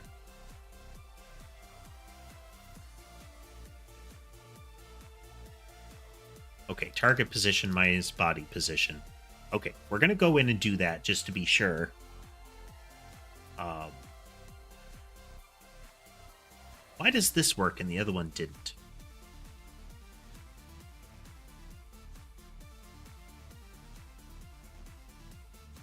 Because this seems to function.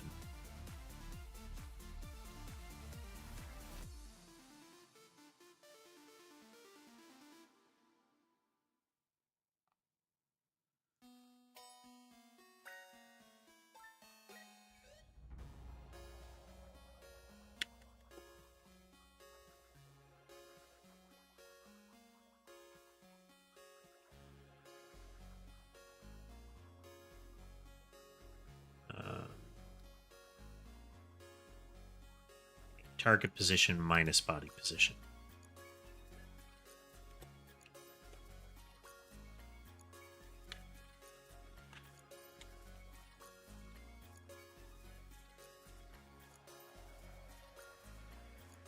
Oh. I think, well, we're just going to stick with that.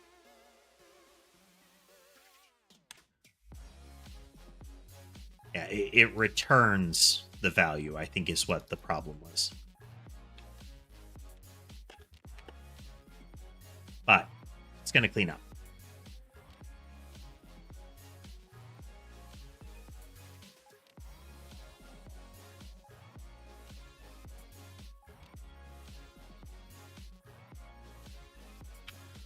Okay. So we've got that in there. So this one's selecting a random target.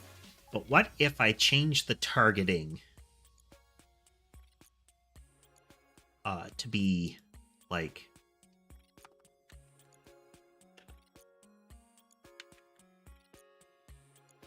get target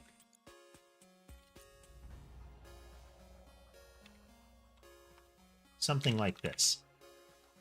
So I go into movement template and I set get target as a base function. Then each one take a target object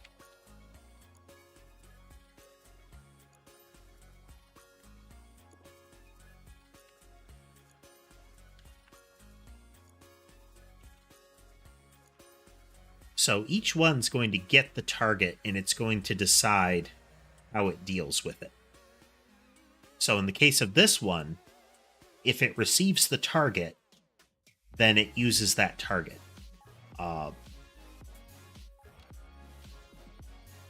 So this whole logic right here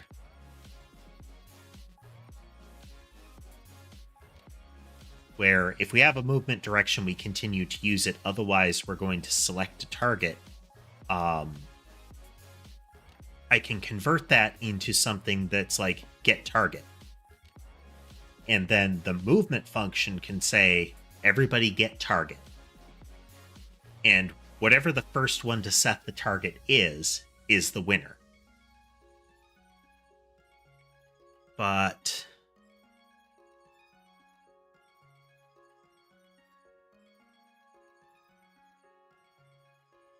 I kind of like the idea that the random target is random target, but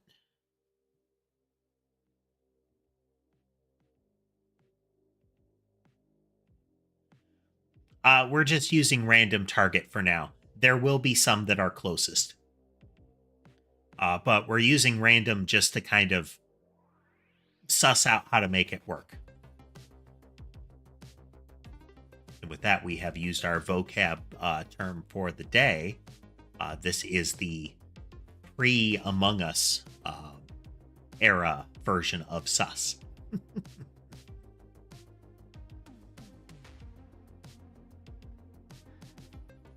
Yeah.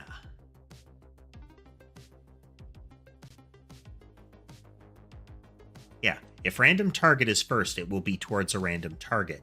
But if something else is first, then it will override what that target is, and the random target becomes straight at target. Okay, okay.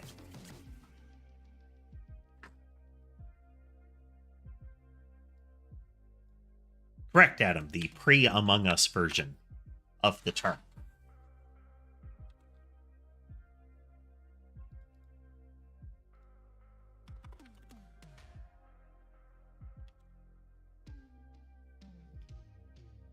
So move won't return the target anymore.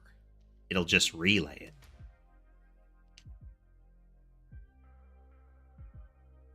But let's get these in place first.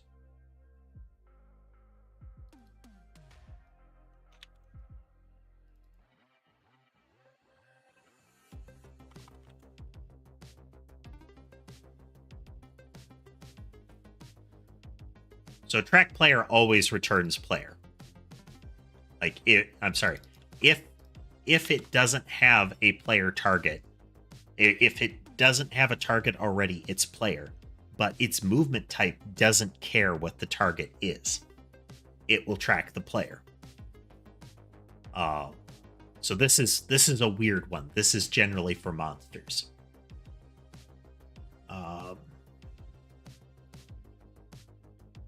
So to random mob.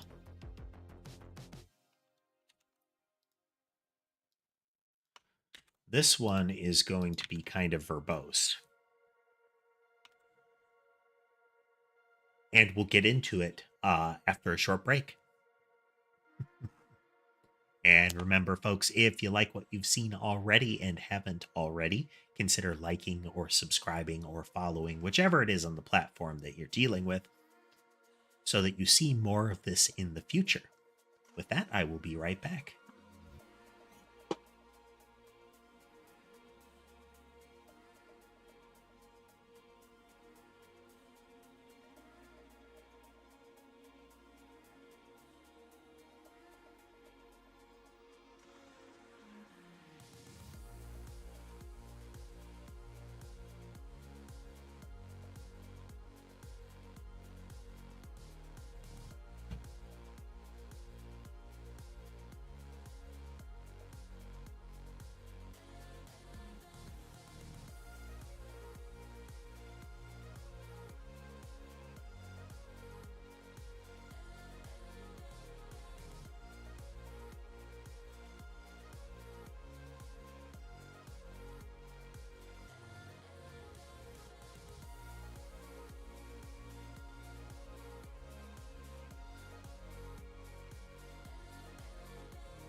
Right, I'm back, just getting set up here.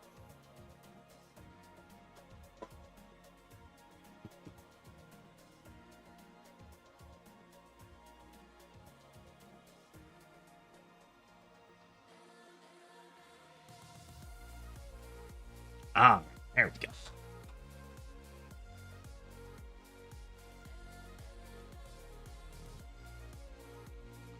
Okay, so then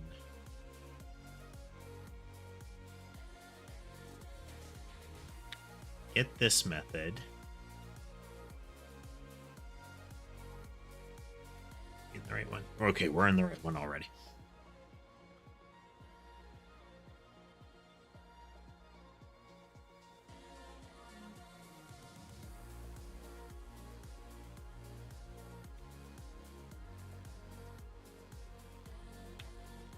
So in theory, it's possible for a targeter to override.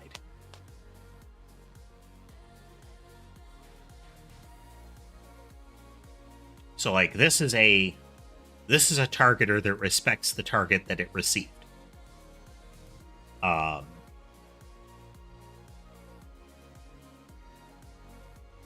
Others might not.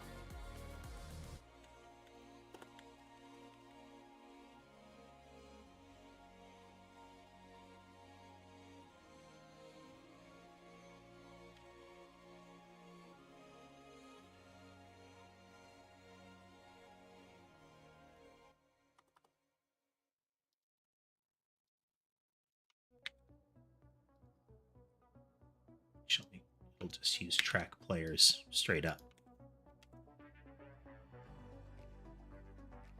Okay, then in movement,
Oh, that's why I did that.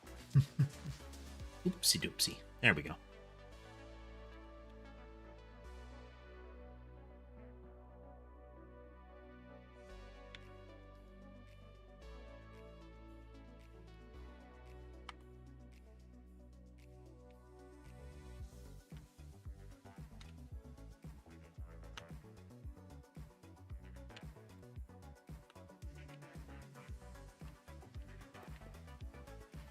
Okay, so what this is going to do is it's going to iterate through the targets and get target.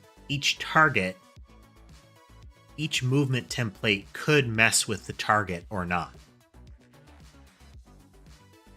So subsequent ones could say, no, the target is this. So, for example, in straight at player, it doesn't care what it is. It overrides it to the player. Track player overrides it to the player as soon as it gets it. Other things could do that. So each movement type that comes after will assert a new target potentially. To random mob doesn't. If it receives a target, it uses that target.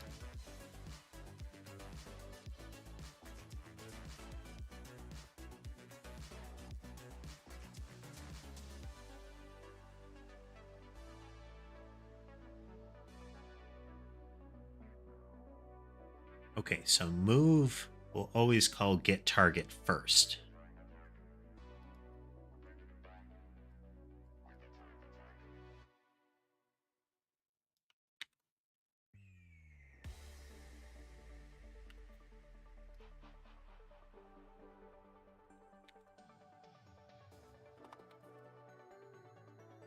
It's going to pass in object initially.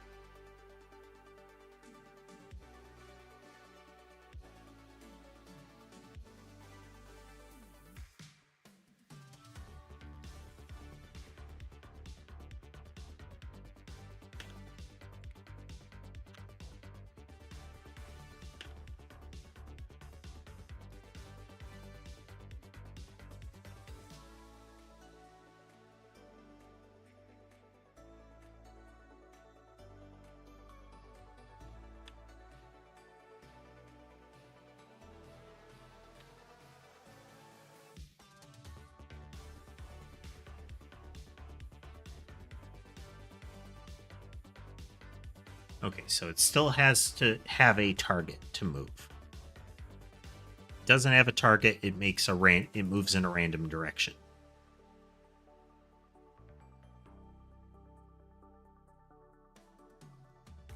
Sorry, it chooses a movement direction that is random. If it does have a target, it chooses a movement direction that is towards that target. If it already has one, it just continues moving in that direction. So now we don't need a return on move.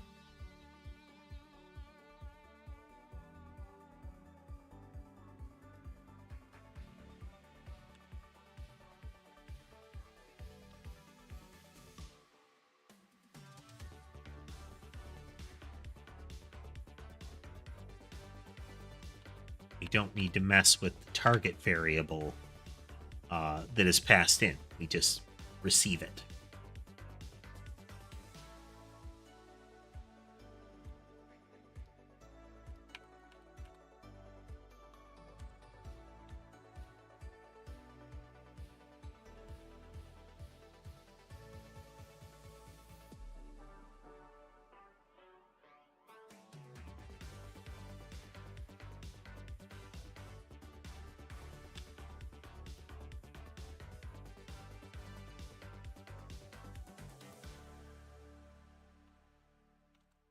All right, did we break it?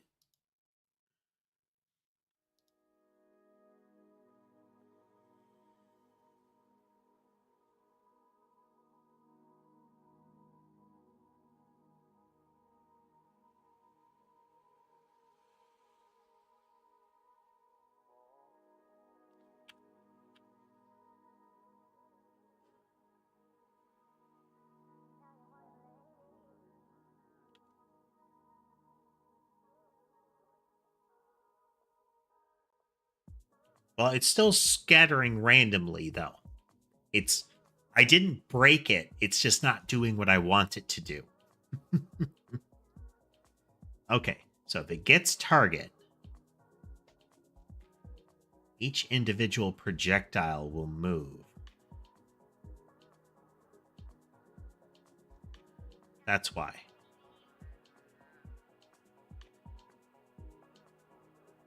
Okay.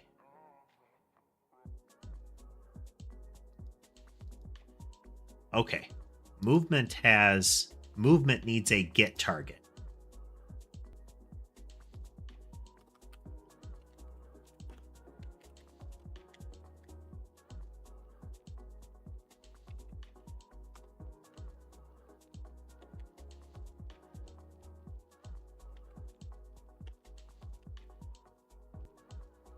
Which just returns the target.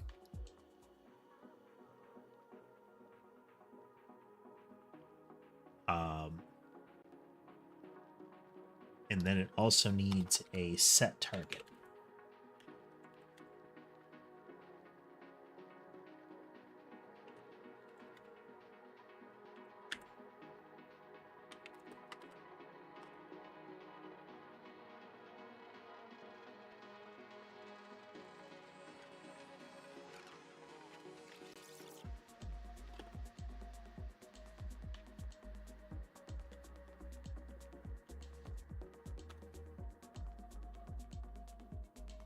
Okay.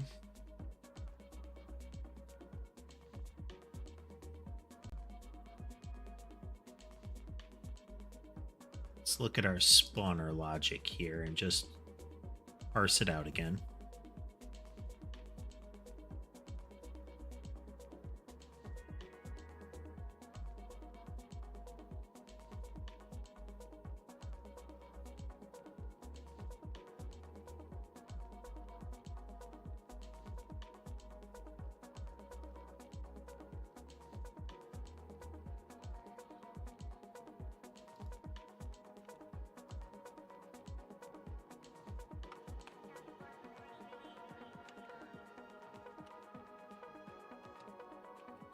Okay, so do we already...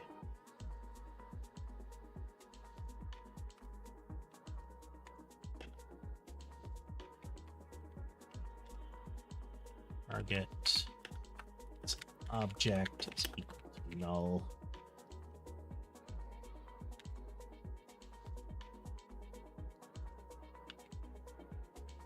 Movement target is equal to movement get target.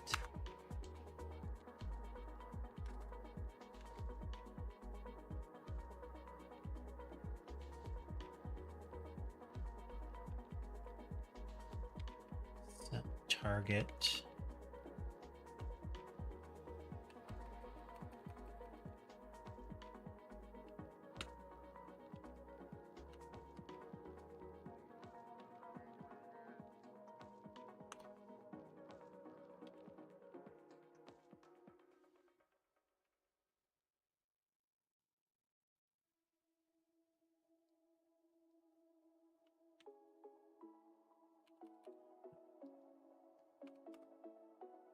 If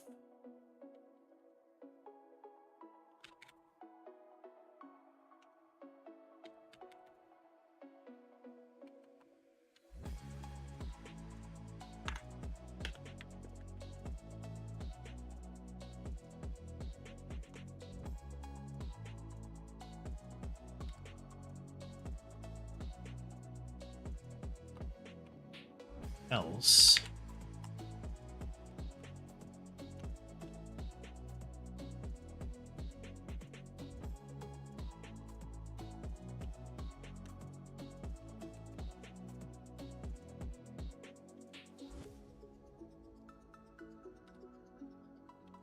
All right, Adam, thanks for joining us.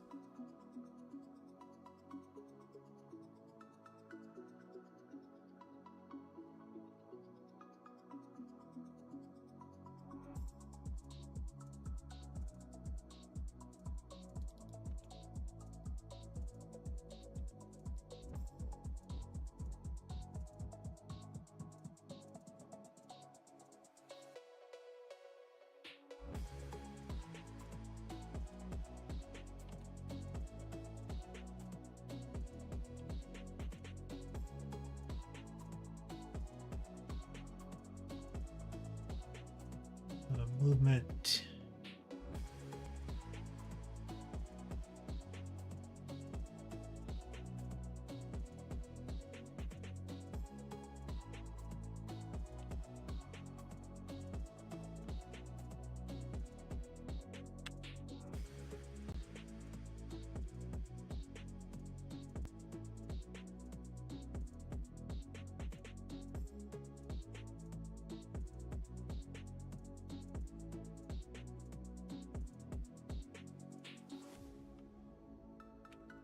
Target.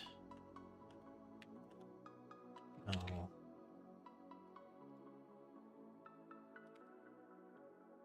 Do this. And return the target.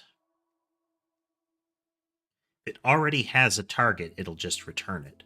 Otherwise, that will set it.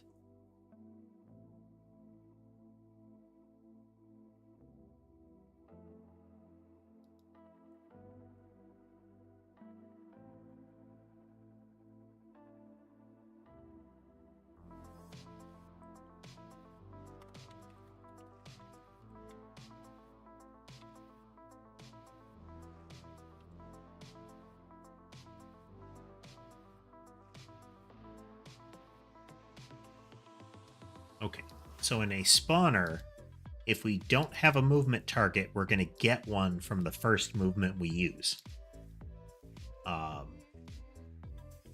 Then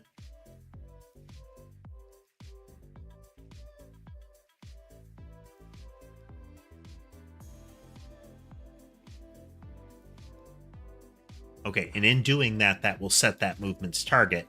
Subsequently, we just set target. Hey there, person.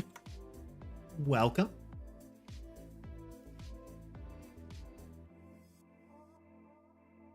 Nope. Nope.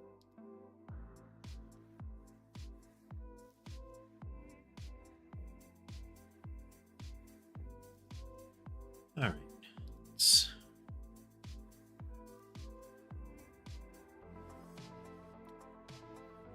kind of irrelevant. Kind of irrelevant.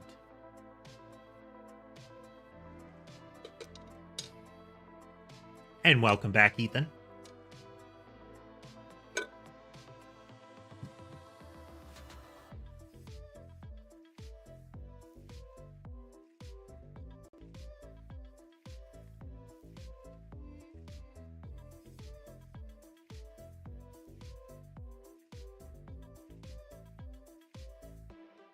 Okay.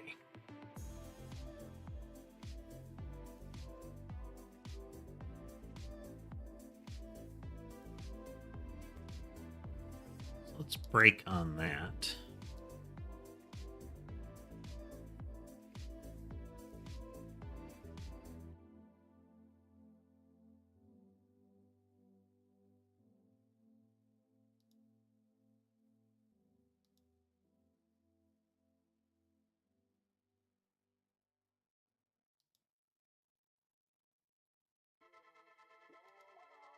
Look in a movement object. Always call get target when it...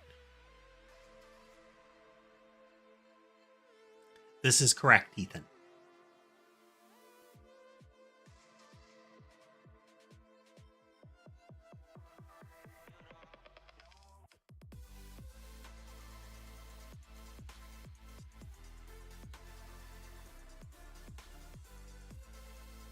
It's a target.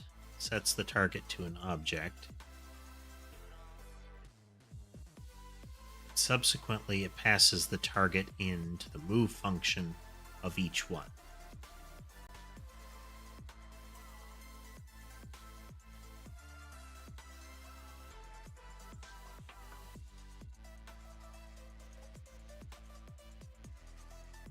That's why.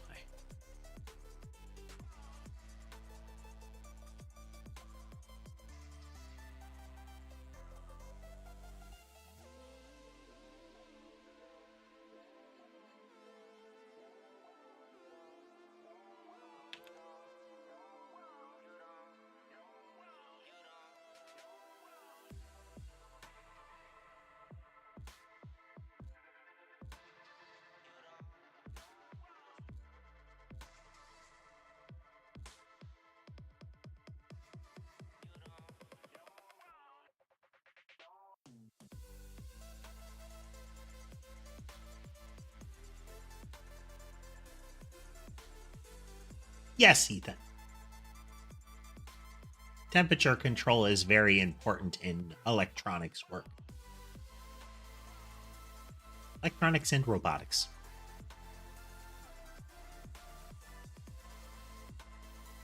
Okay, something's going wrong here.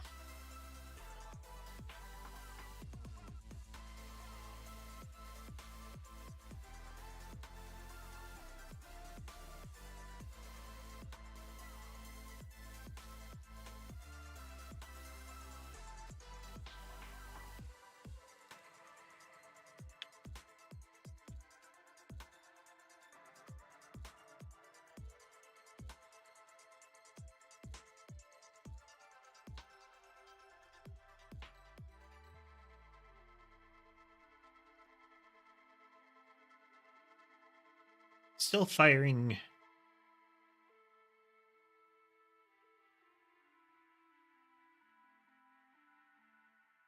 Yeah, there we go. That's not a spread that should happen.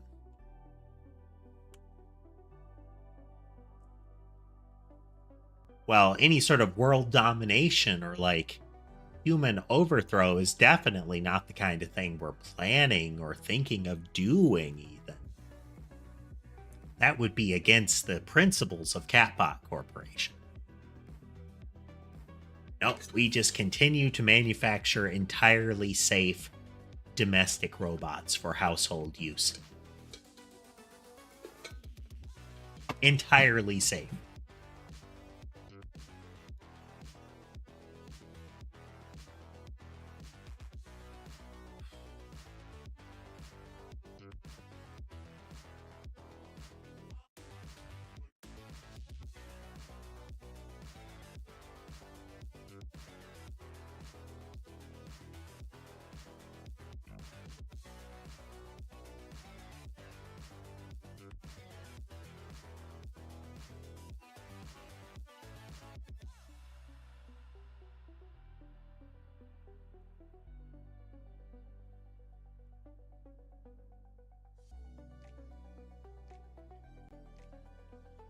I mean, it would probably be possible. There's no sort of like human interface, whether it's visual or, input device available.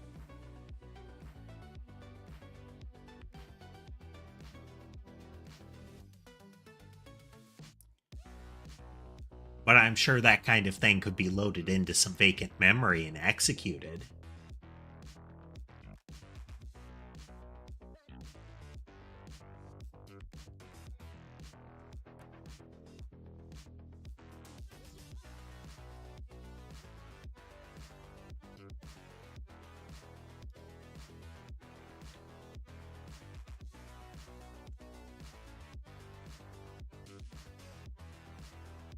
It should work.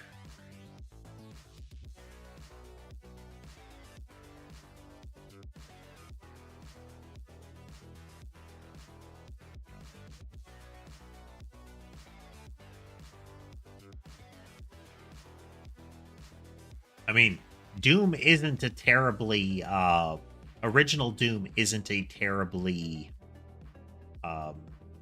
memory or processing intensive thing given hardware that is wildly available right now. Wildly and widely.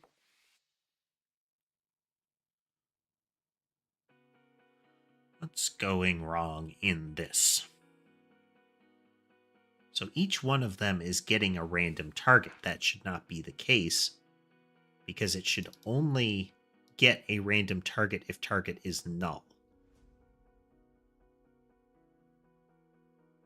And as soon as the first movement object has gotten a target,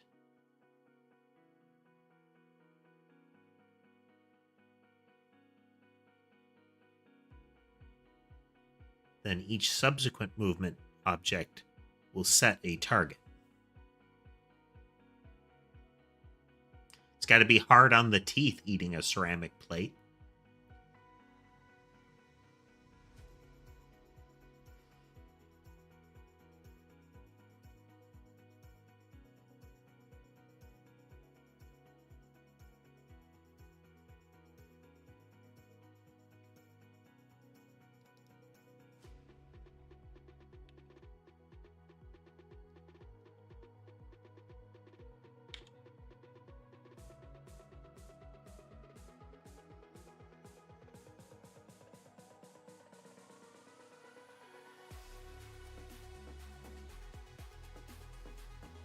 we call that in global nodes?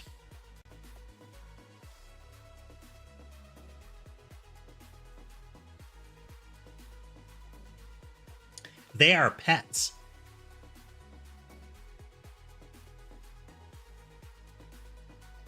Hard on the gums, then, I guess. Ceramic plates. Or mouth bones of some kind.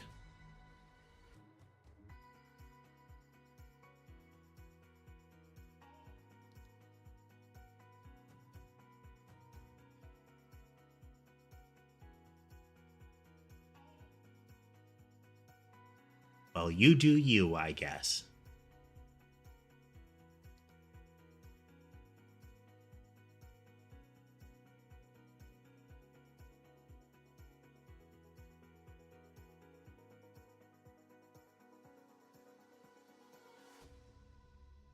In spawner.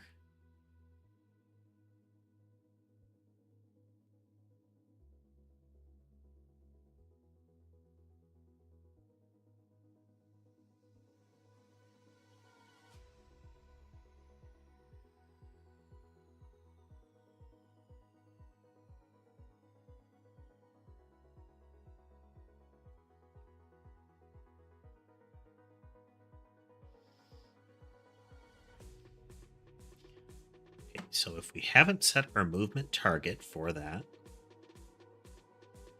then we tell the current movement object to get a target. We have created it, we've added movement templates and speeds to it.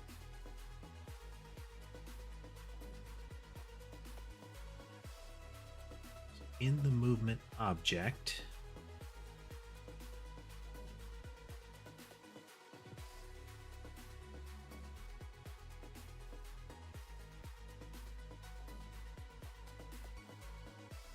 we have get target.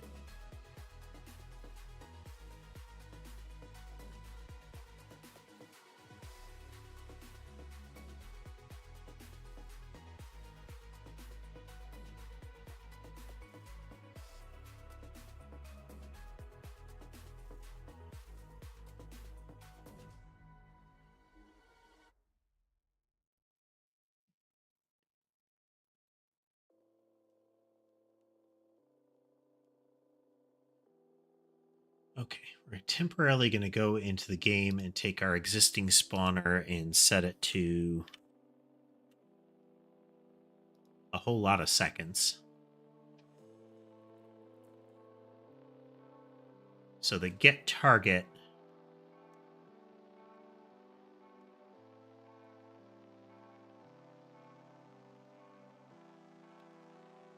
the first one to be called should be,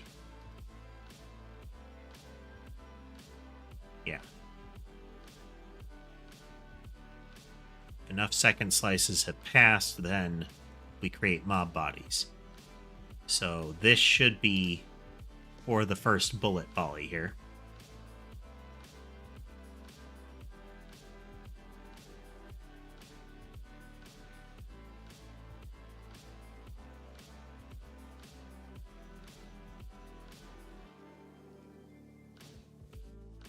So count as 3.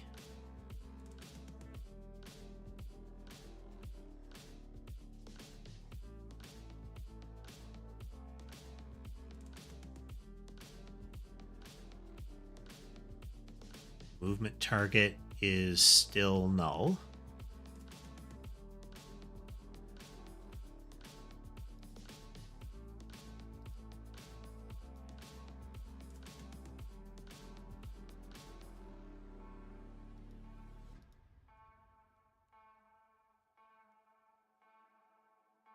Okay, movement target is null after get target. That should not be.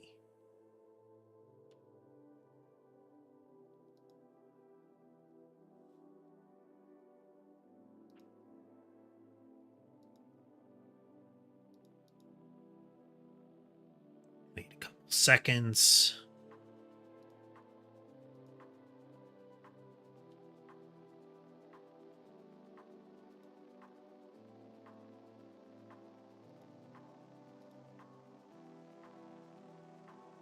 Okay, got no target out of to random mob.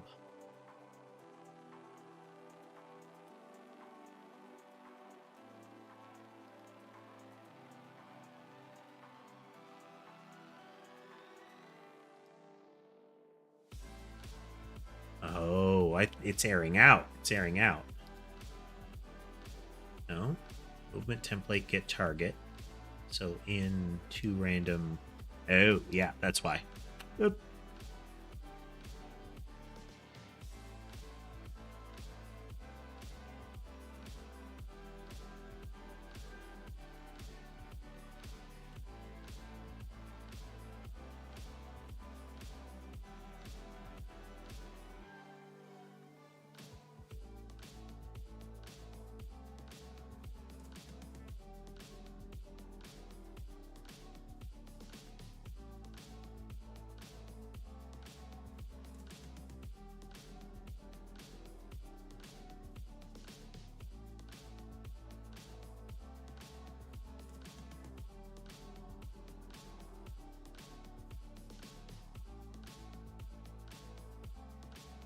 It still seems wrong.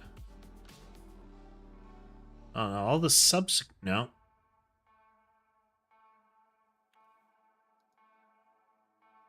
The character in the FNAF games, why is that?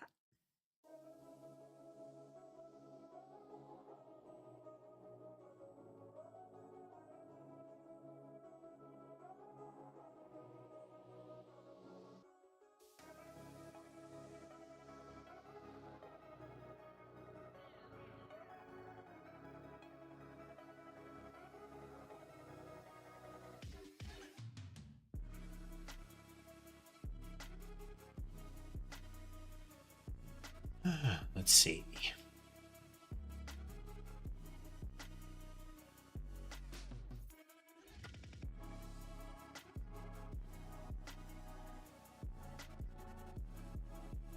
Okay.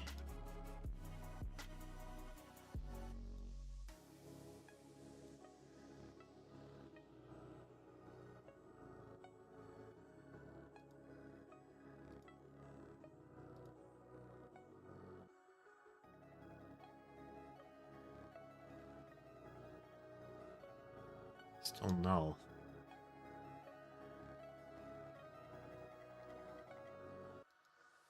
Hey there, Fraggy. We're debugging at the moment. There's only one movement template. It goes in. Target is null.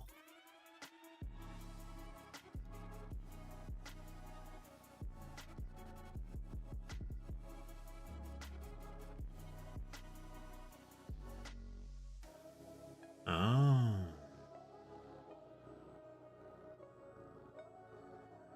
Has no target.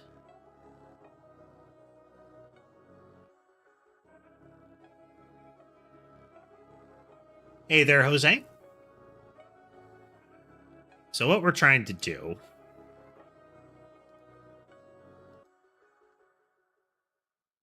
So this projectile, they're supposed to be fanned out. Like, they're supposed to spread kind of like that, but equidistant from each other. But we can see that they're off-kilter on a regular basis and spreading out like that. It's random. Each one of them is getting a random target, and they're not supposed to. Because... target with a target object and move with a target. Movement is a target and moves. We'll try to call get target, which will only change if the target is null by calling each. Yes, the cats are real. So you can see Sky moving a little bit on the camera there, big fluffy tail. We have Sammy and Sherbet napping on blanket and pillow.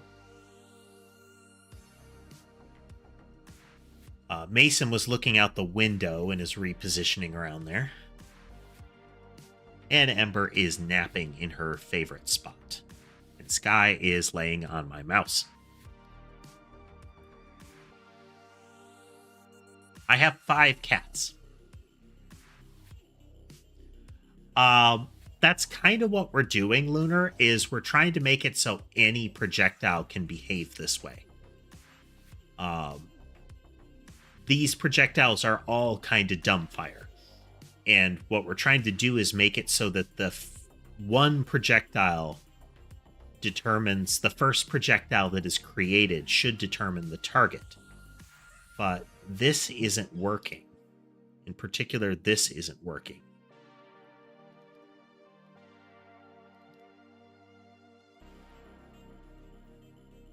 Because there isn't a mob to target, which should mean that it gets a random direction.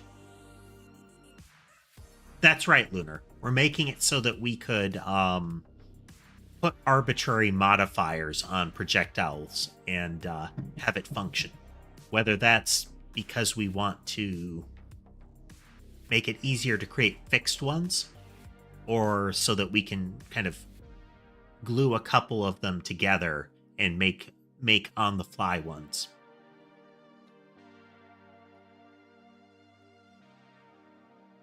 Okay, so so it gets no target.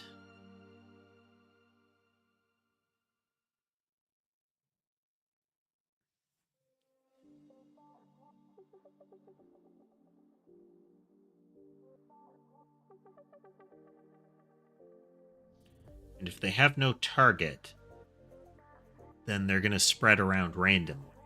But each one of them should be able to get a target. So let's go into toRandomMob and go here.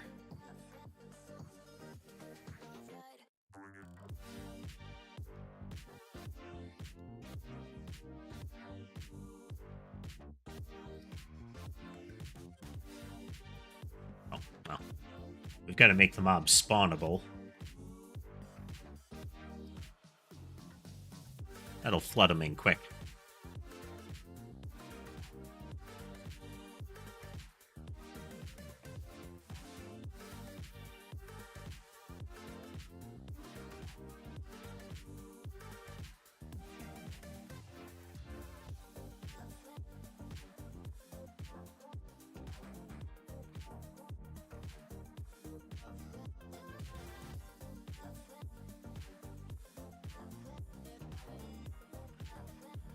That's kind of what we're working on right now, Lunar, is trying to make it so that there is a main projectile. So when we spawn them, we generate a series of them. And through each one, we're going through and saying, like, okay, do we have a movement target?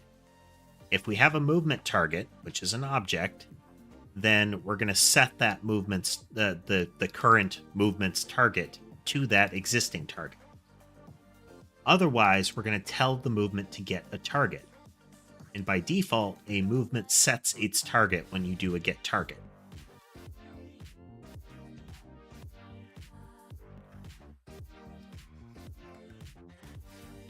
And it will return it. So that the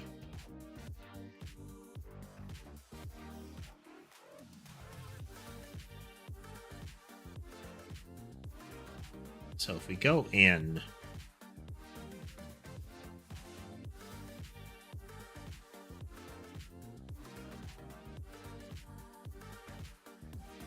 so our problem is, since the movement target is null, most of the time, like when it starts, then it should be selecting a random target. But once there is a target available, it should be aiming right at them. But we're still getting this weird spread effect, where each one is aiming at another target, which should not be.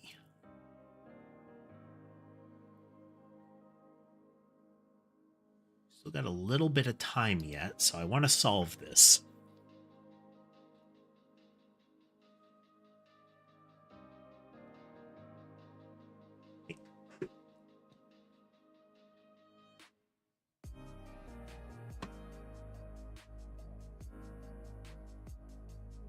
Oh.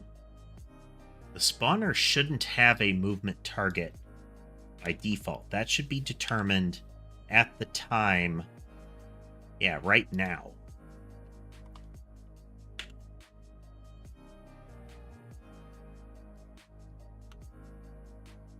I think that might be the problem.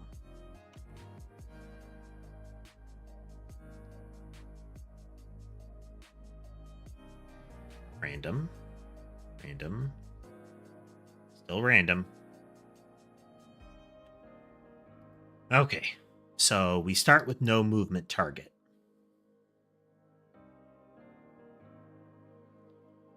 Iterate over them.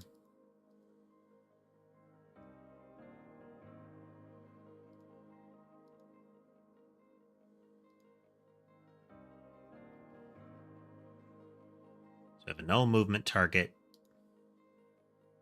Move to get the target.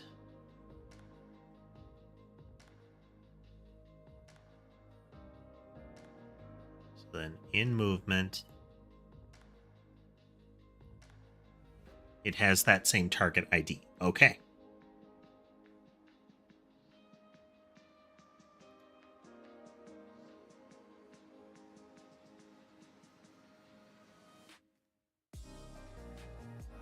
I think that was a blob.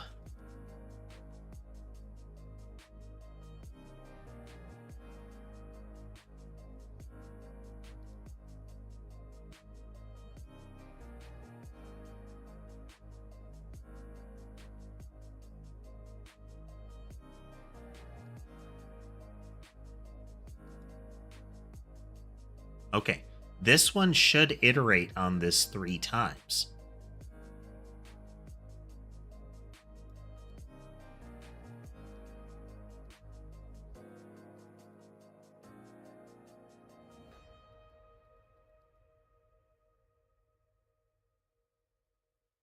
We still don't have a movement target, but that shouldn't be possible.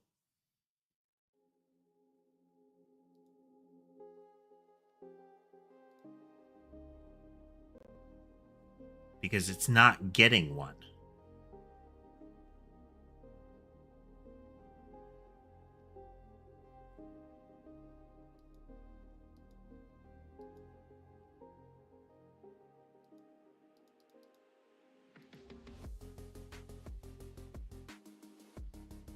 Yeah, each time it's not getting one.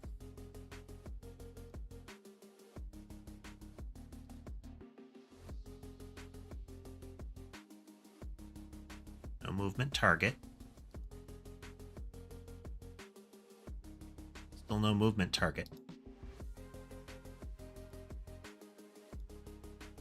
Okay, 2 random mob.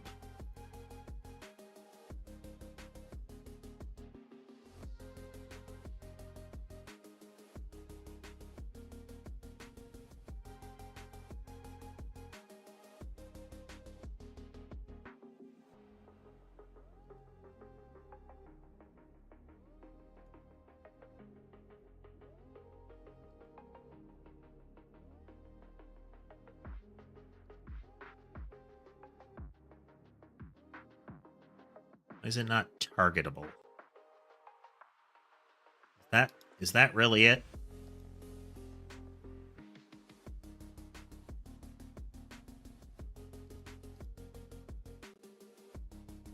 That's why. No, wait. Yeah, that's why.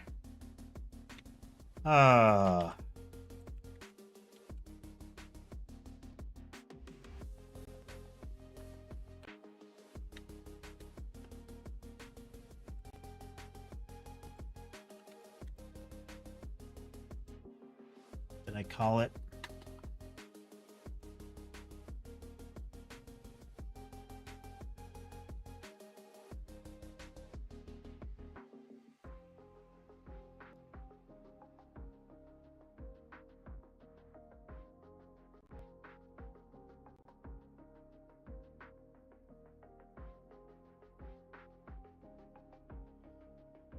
Targetable position.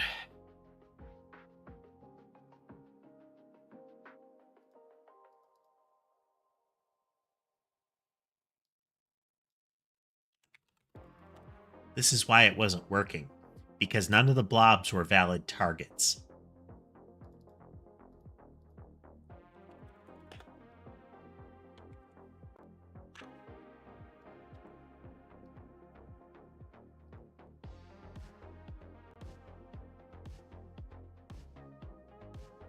Okay, now it's firing them, but it's only firing in one ball.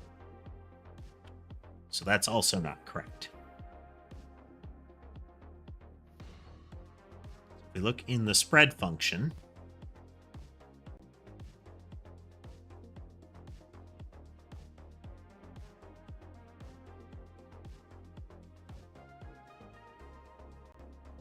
so by default, this is 180. Yeah, I know, Sky. I know.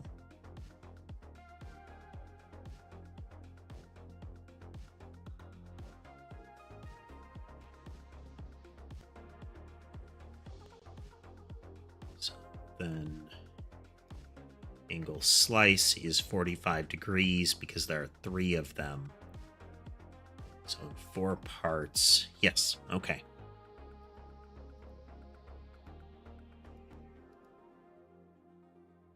Angles to use is negative 45, 0, and 45.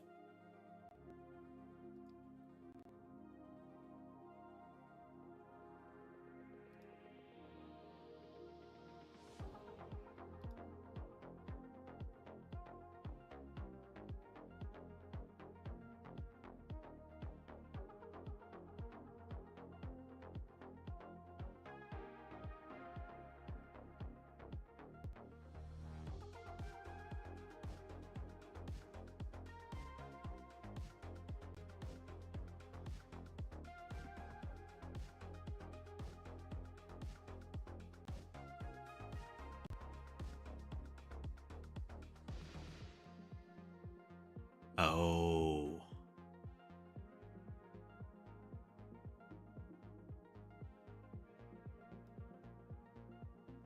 This is why. Okay. So the next problem, they're not looking at this. ToRandomMob is not looking at its velocity.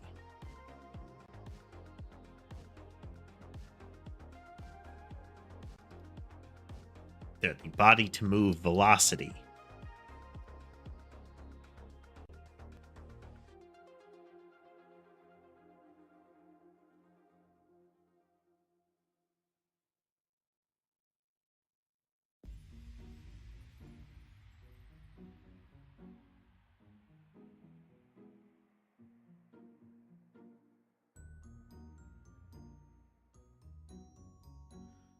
It's this one's movement direction that matters.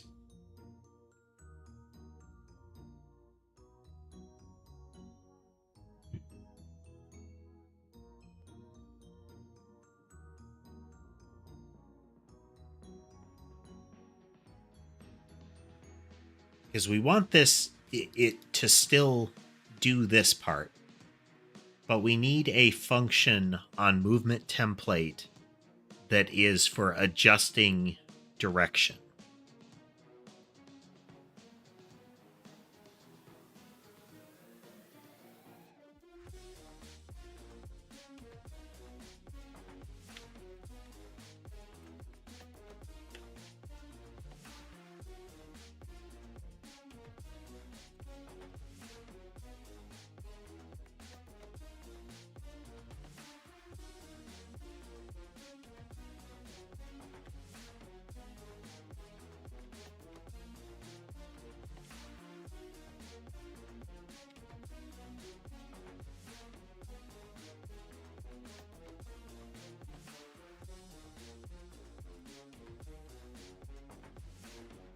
Vector 2.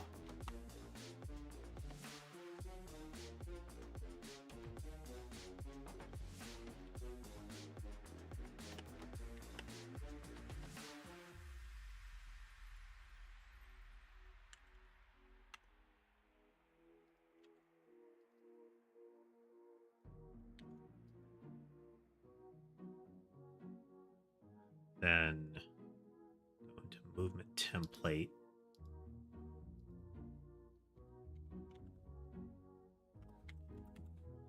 By default, that does nothing. So if we go into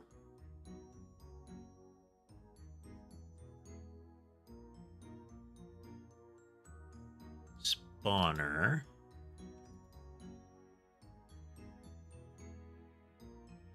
where we are iterating over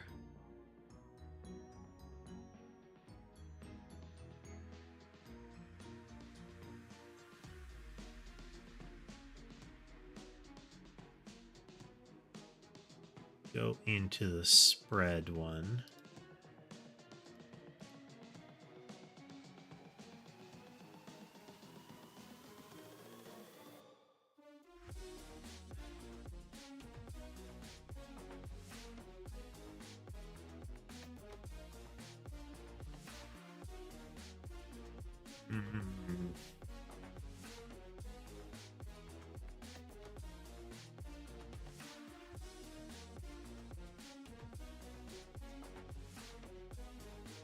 No, it still won't work.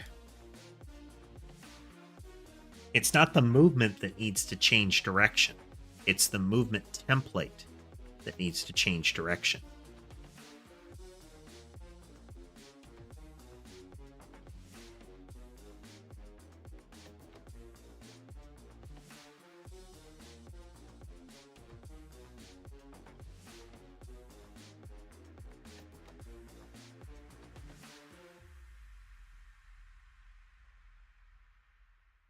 Welcome back, Foxfire. So movement template doesn't change direction.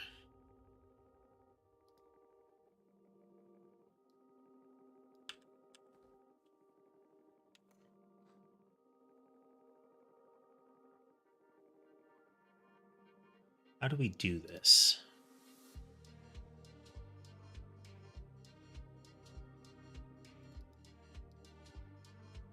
Because we have access to the group of bullets at this point.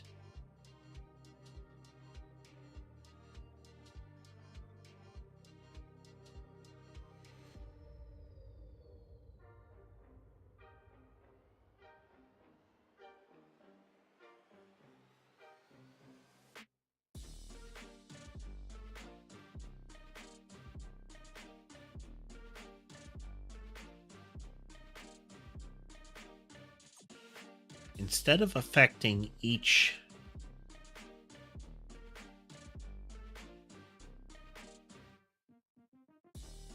so each mob gets updated. So if I do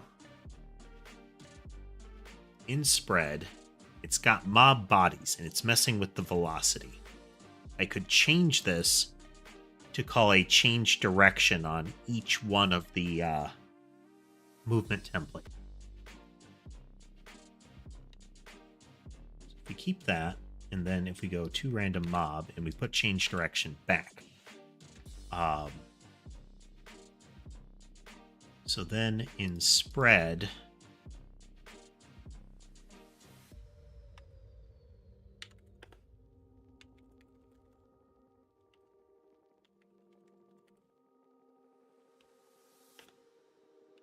bodies, I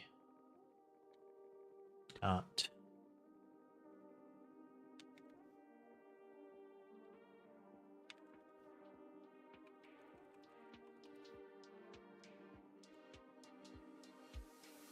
oh.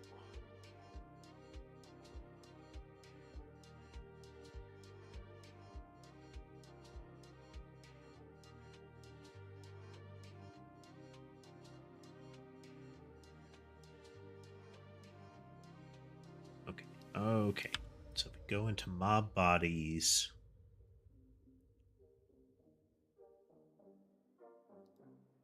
all right, so what we're changing here is we're going to add, it has a movement target, which isn't really, that's not where it goes. But what it will have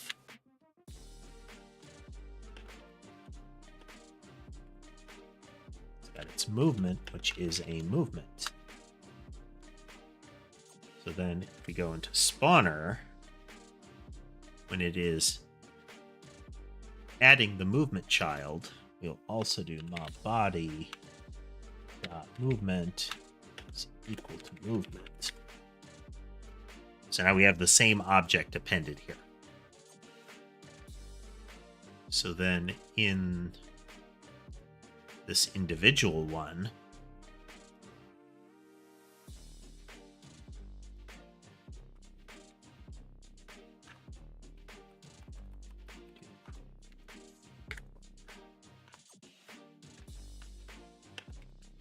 in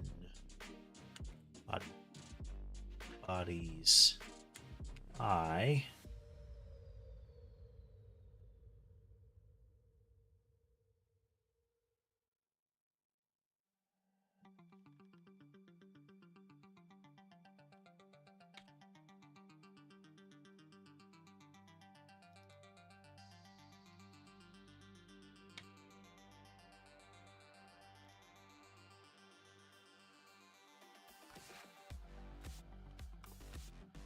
okay, so for each mob body that we're rolling over here, for each one of its movement templates,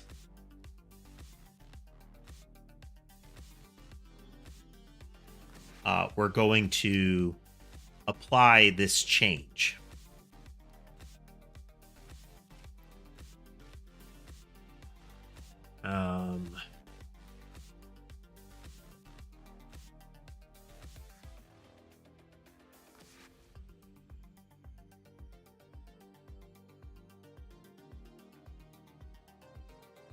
I can see how that would be tricky.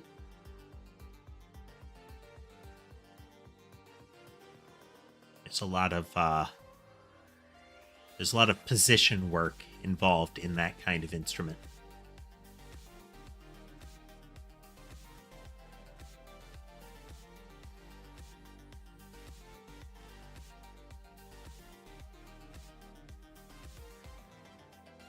Oh.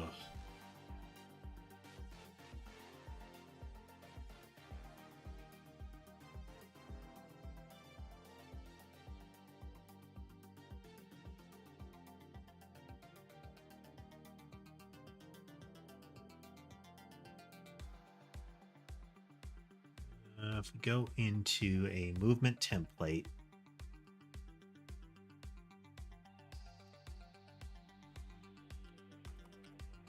function get direction,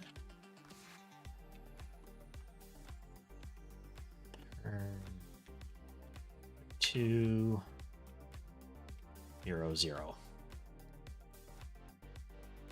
Then in random mob, function get direction,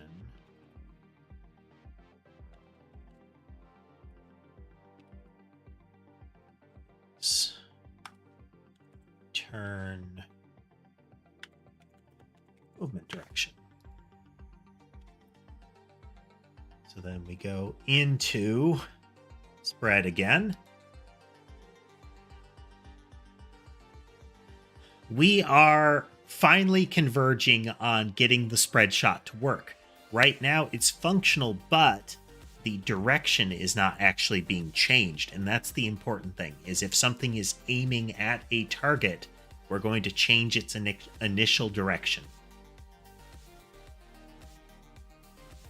when it's moving, or at least when it's gonna move.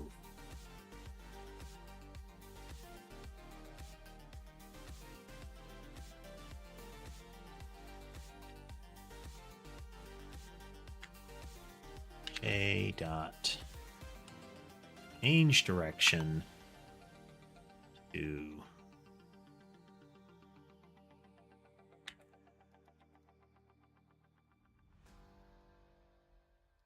grotesque line here. We are going to change this to be more legible.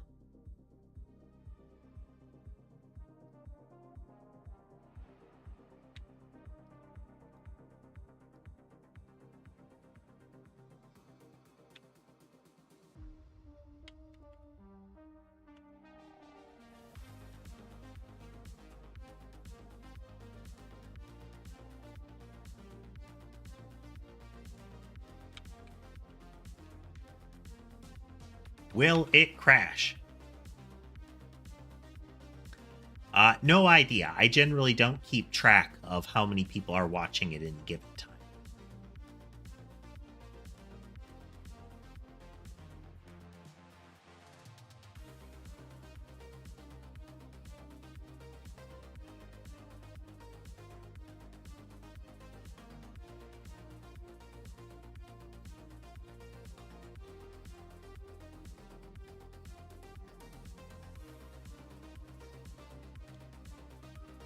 Zero and J is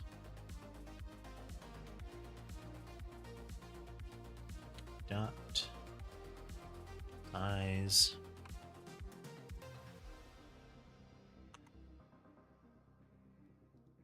Again.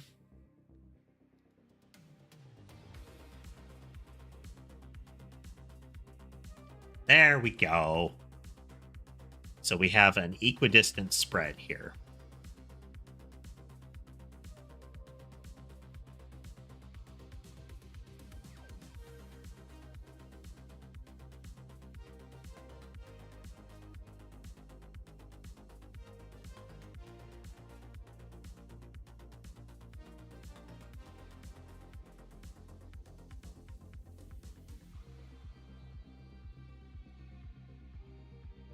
Okay, but we're still...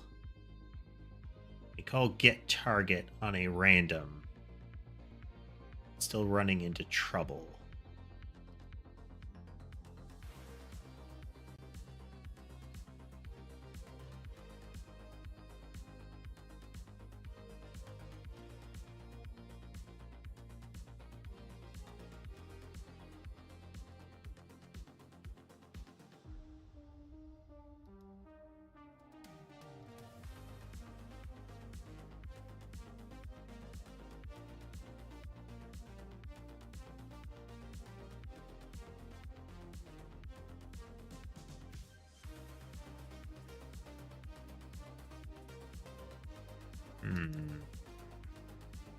So this is the tricky part. I think we're going to have to do our global nodes.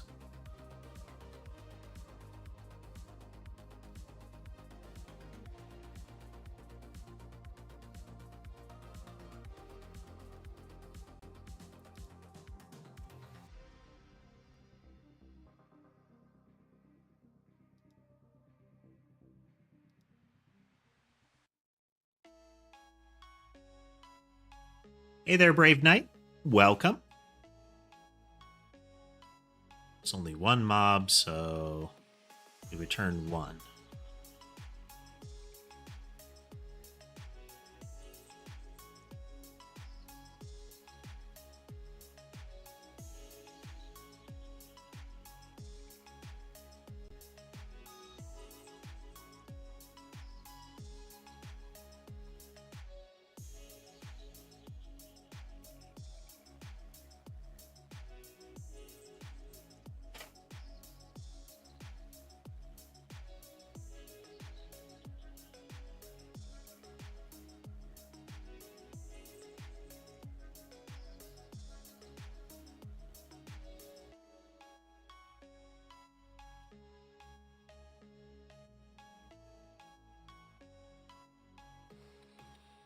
Might just be a YouTube hiccup. And hey there, Niji. Yeah, it's sometimes YouTube will set you to kind of buffer into a buffered mode. You should check and see if you can click live or can speed up to current.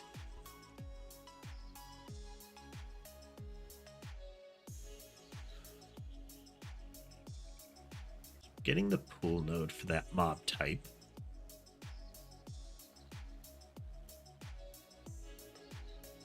We're trying to get a child node.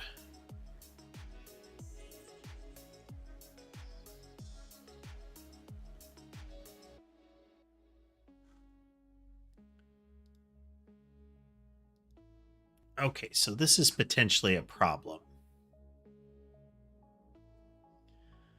So this seems to be able to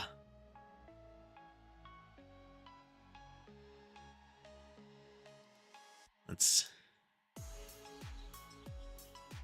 Actually.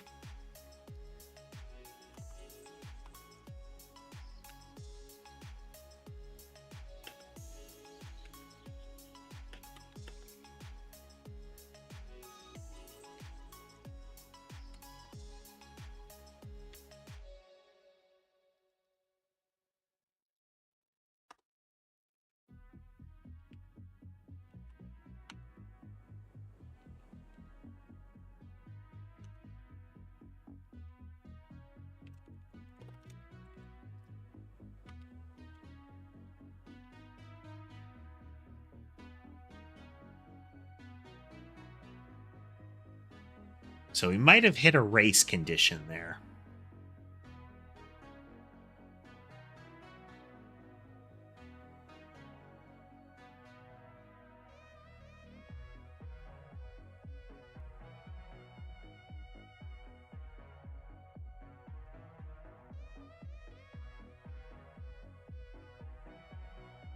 Go to random mob movement.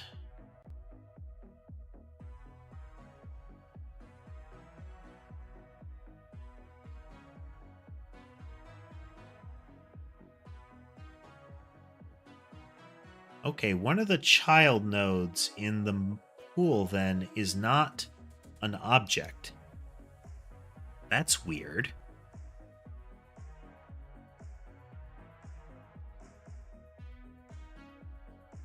That's very strange.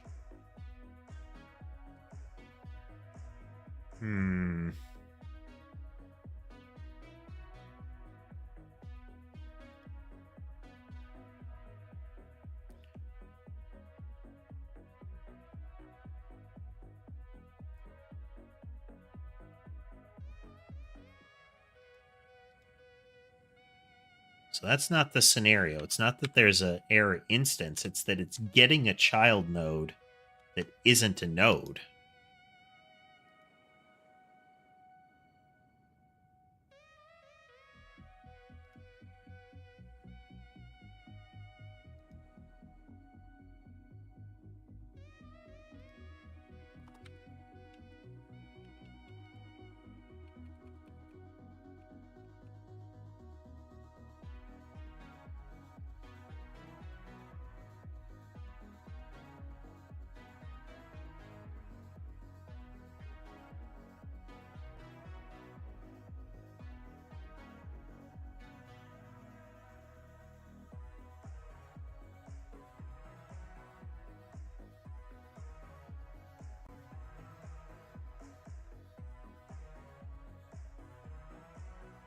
Drive class of argument 2.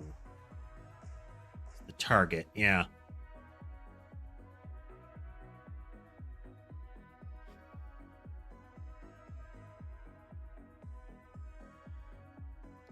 So why is this not an object?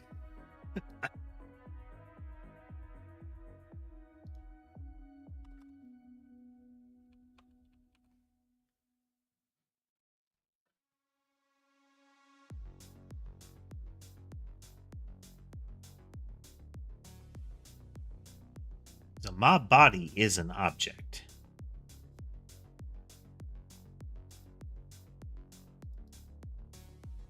It's character body too.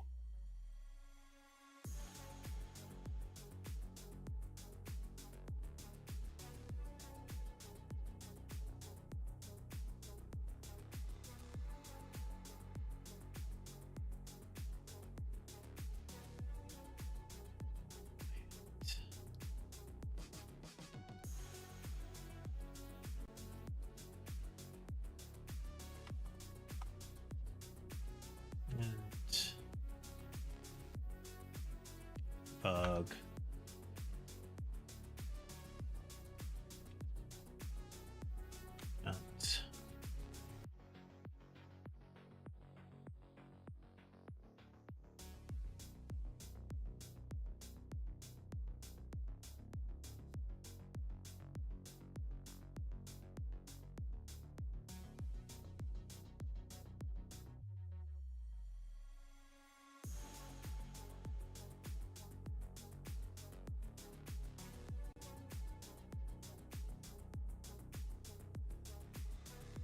Processing.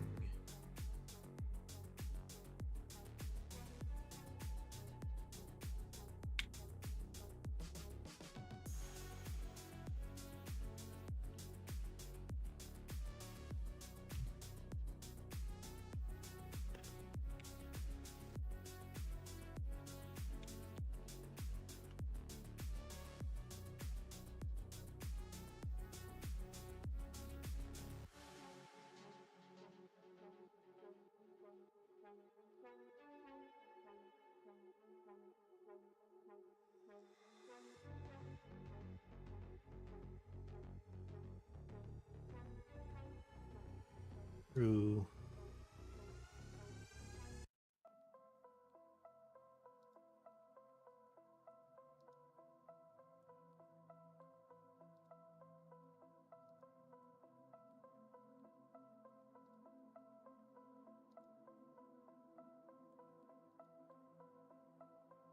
Still true. Okay, that's not the problem.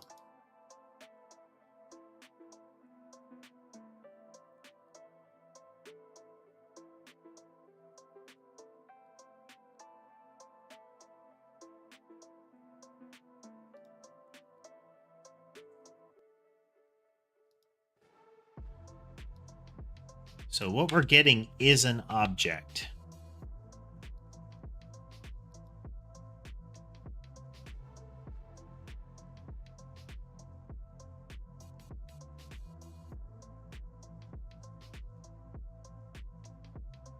We're trying to make a game there, Sana. We're just about wrapping up for the day. We have an error in it. We're trying to make a Vampire Survivors kind of thing. Something is going wrong, but we do have the little spread shot working.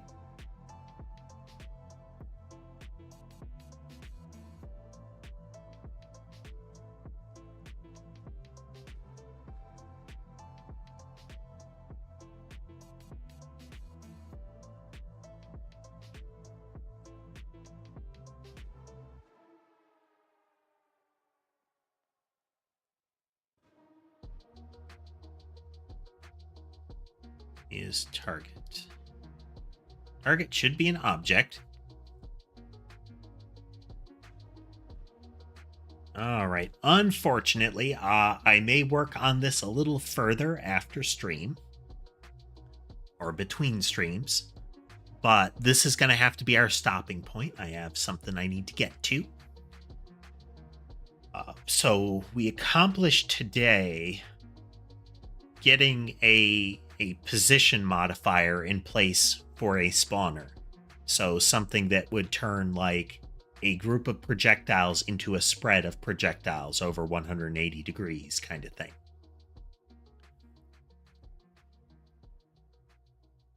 Yeah, I want to try streaming for a little longer, but Mondays is not the day that I normally stream, and I have something else right about now.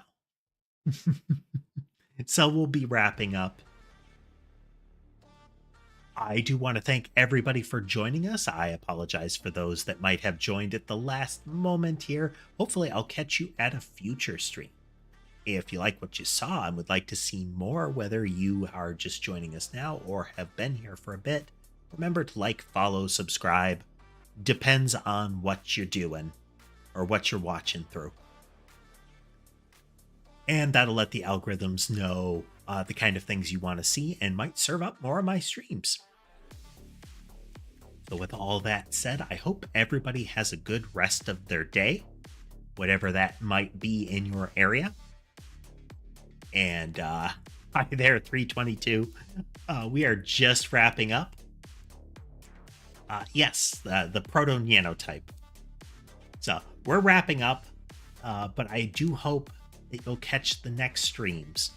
I can't recall what the next stream is going to be. It might be an Ace Attorney stream. We'll see. But again, hope everybody had a good evening or day or whatever it is. And I hope to see you next time. Good night, everybody.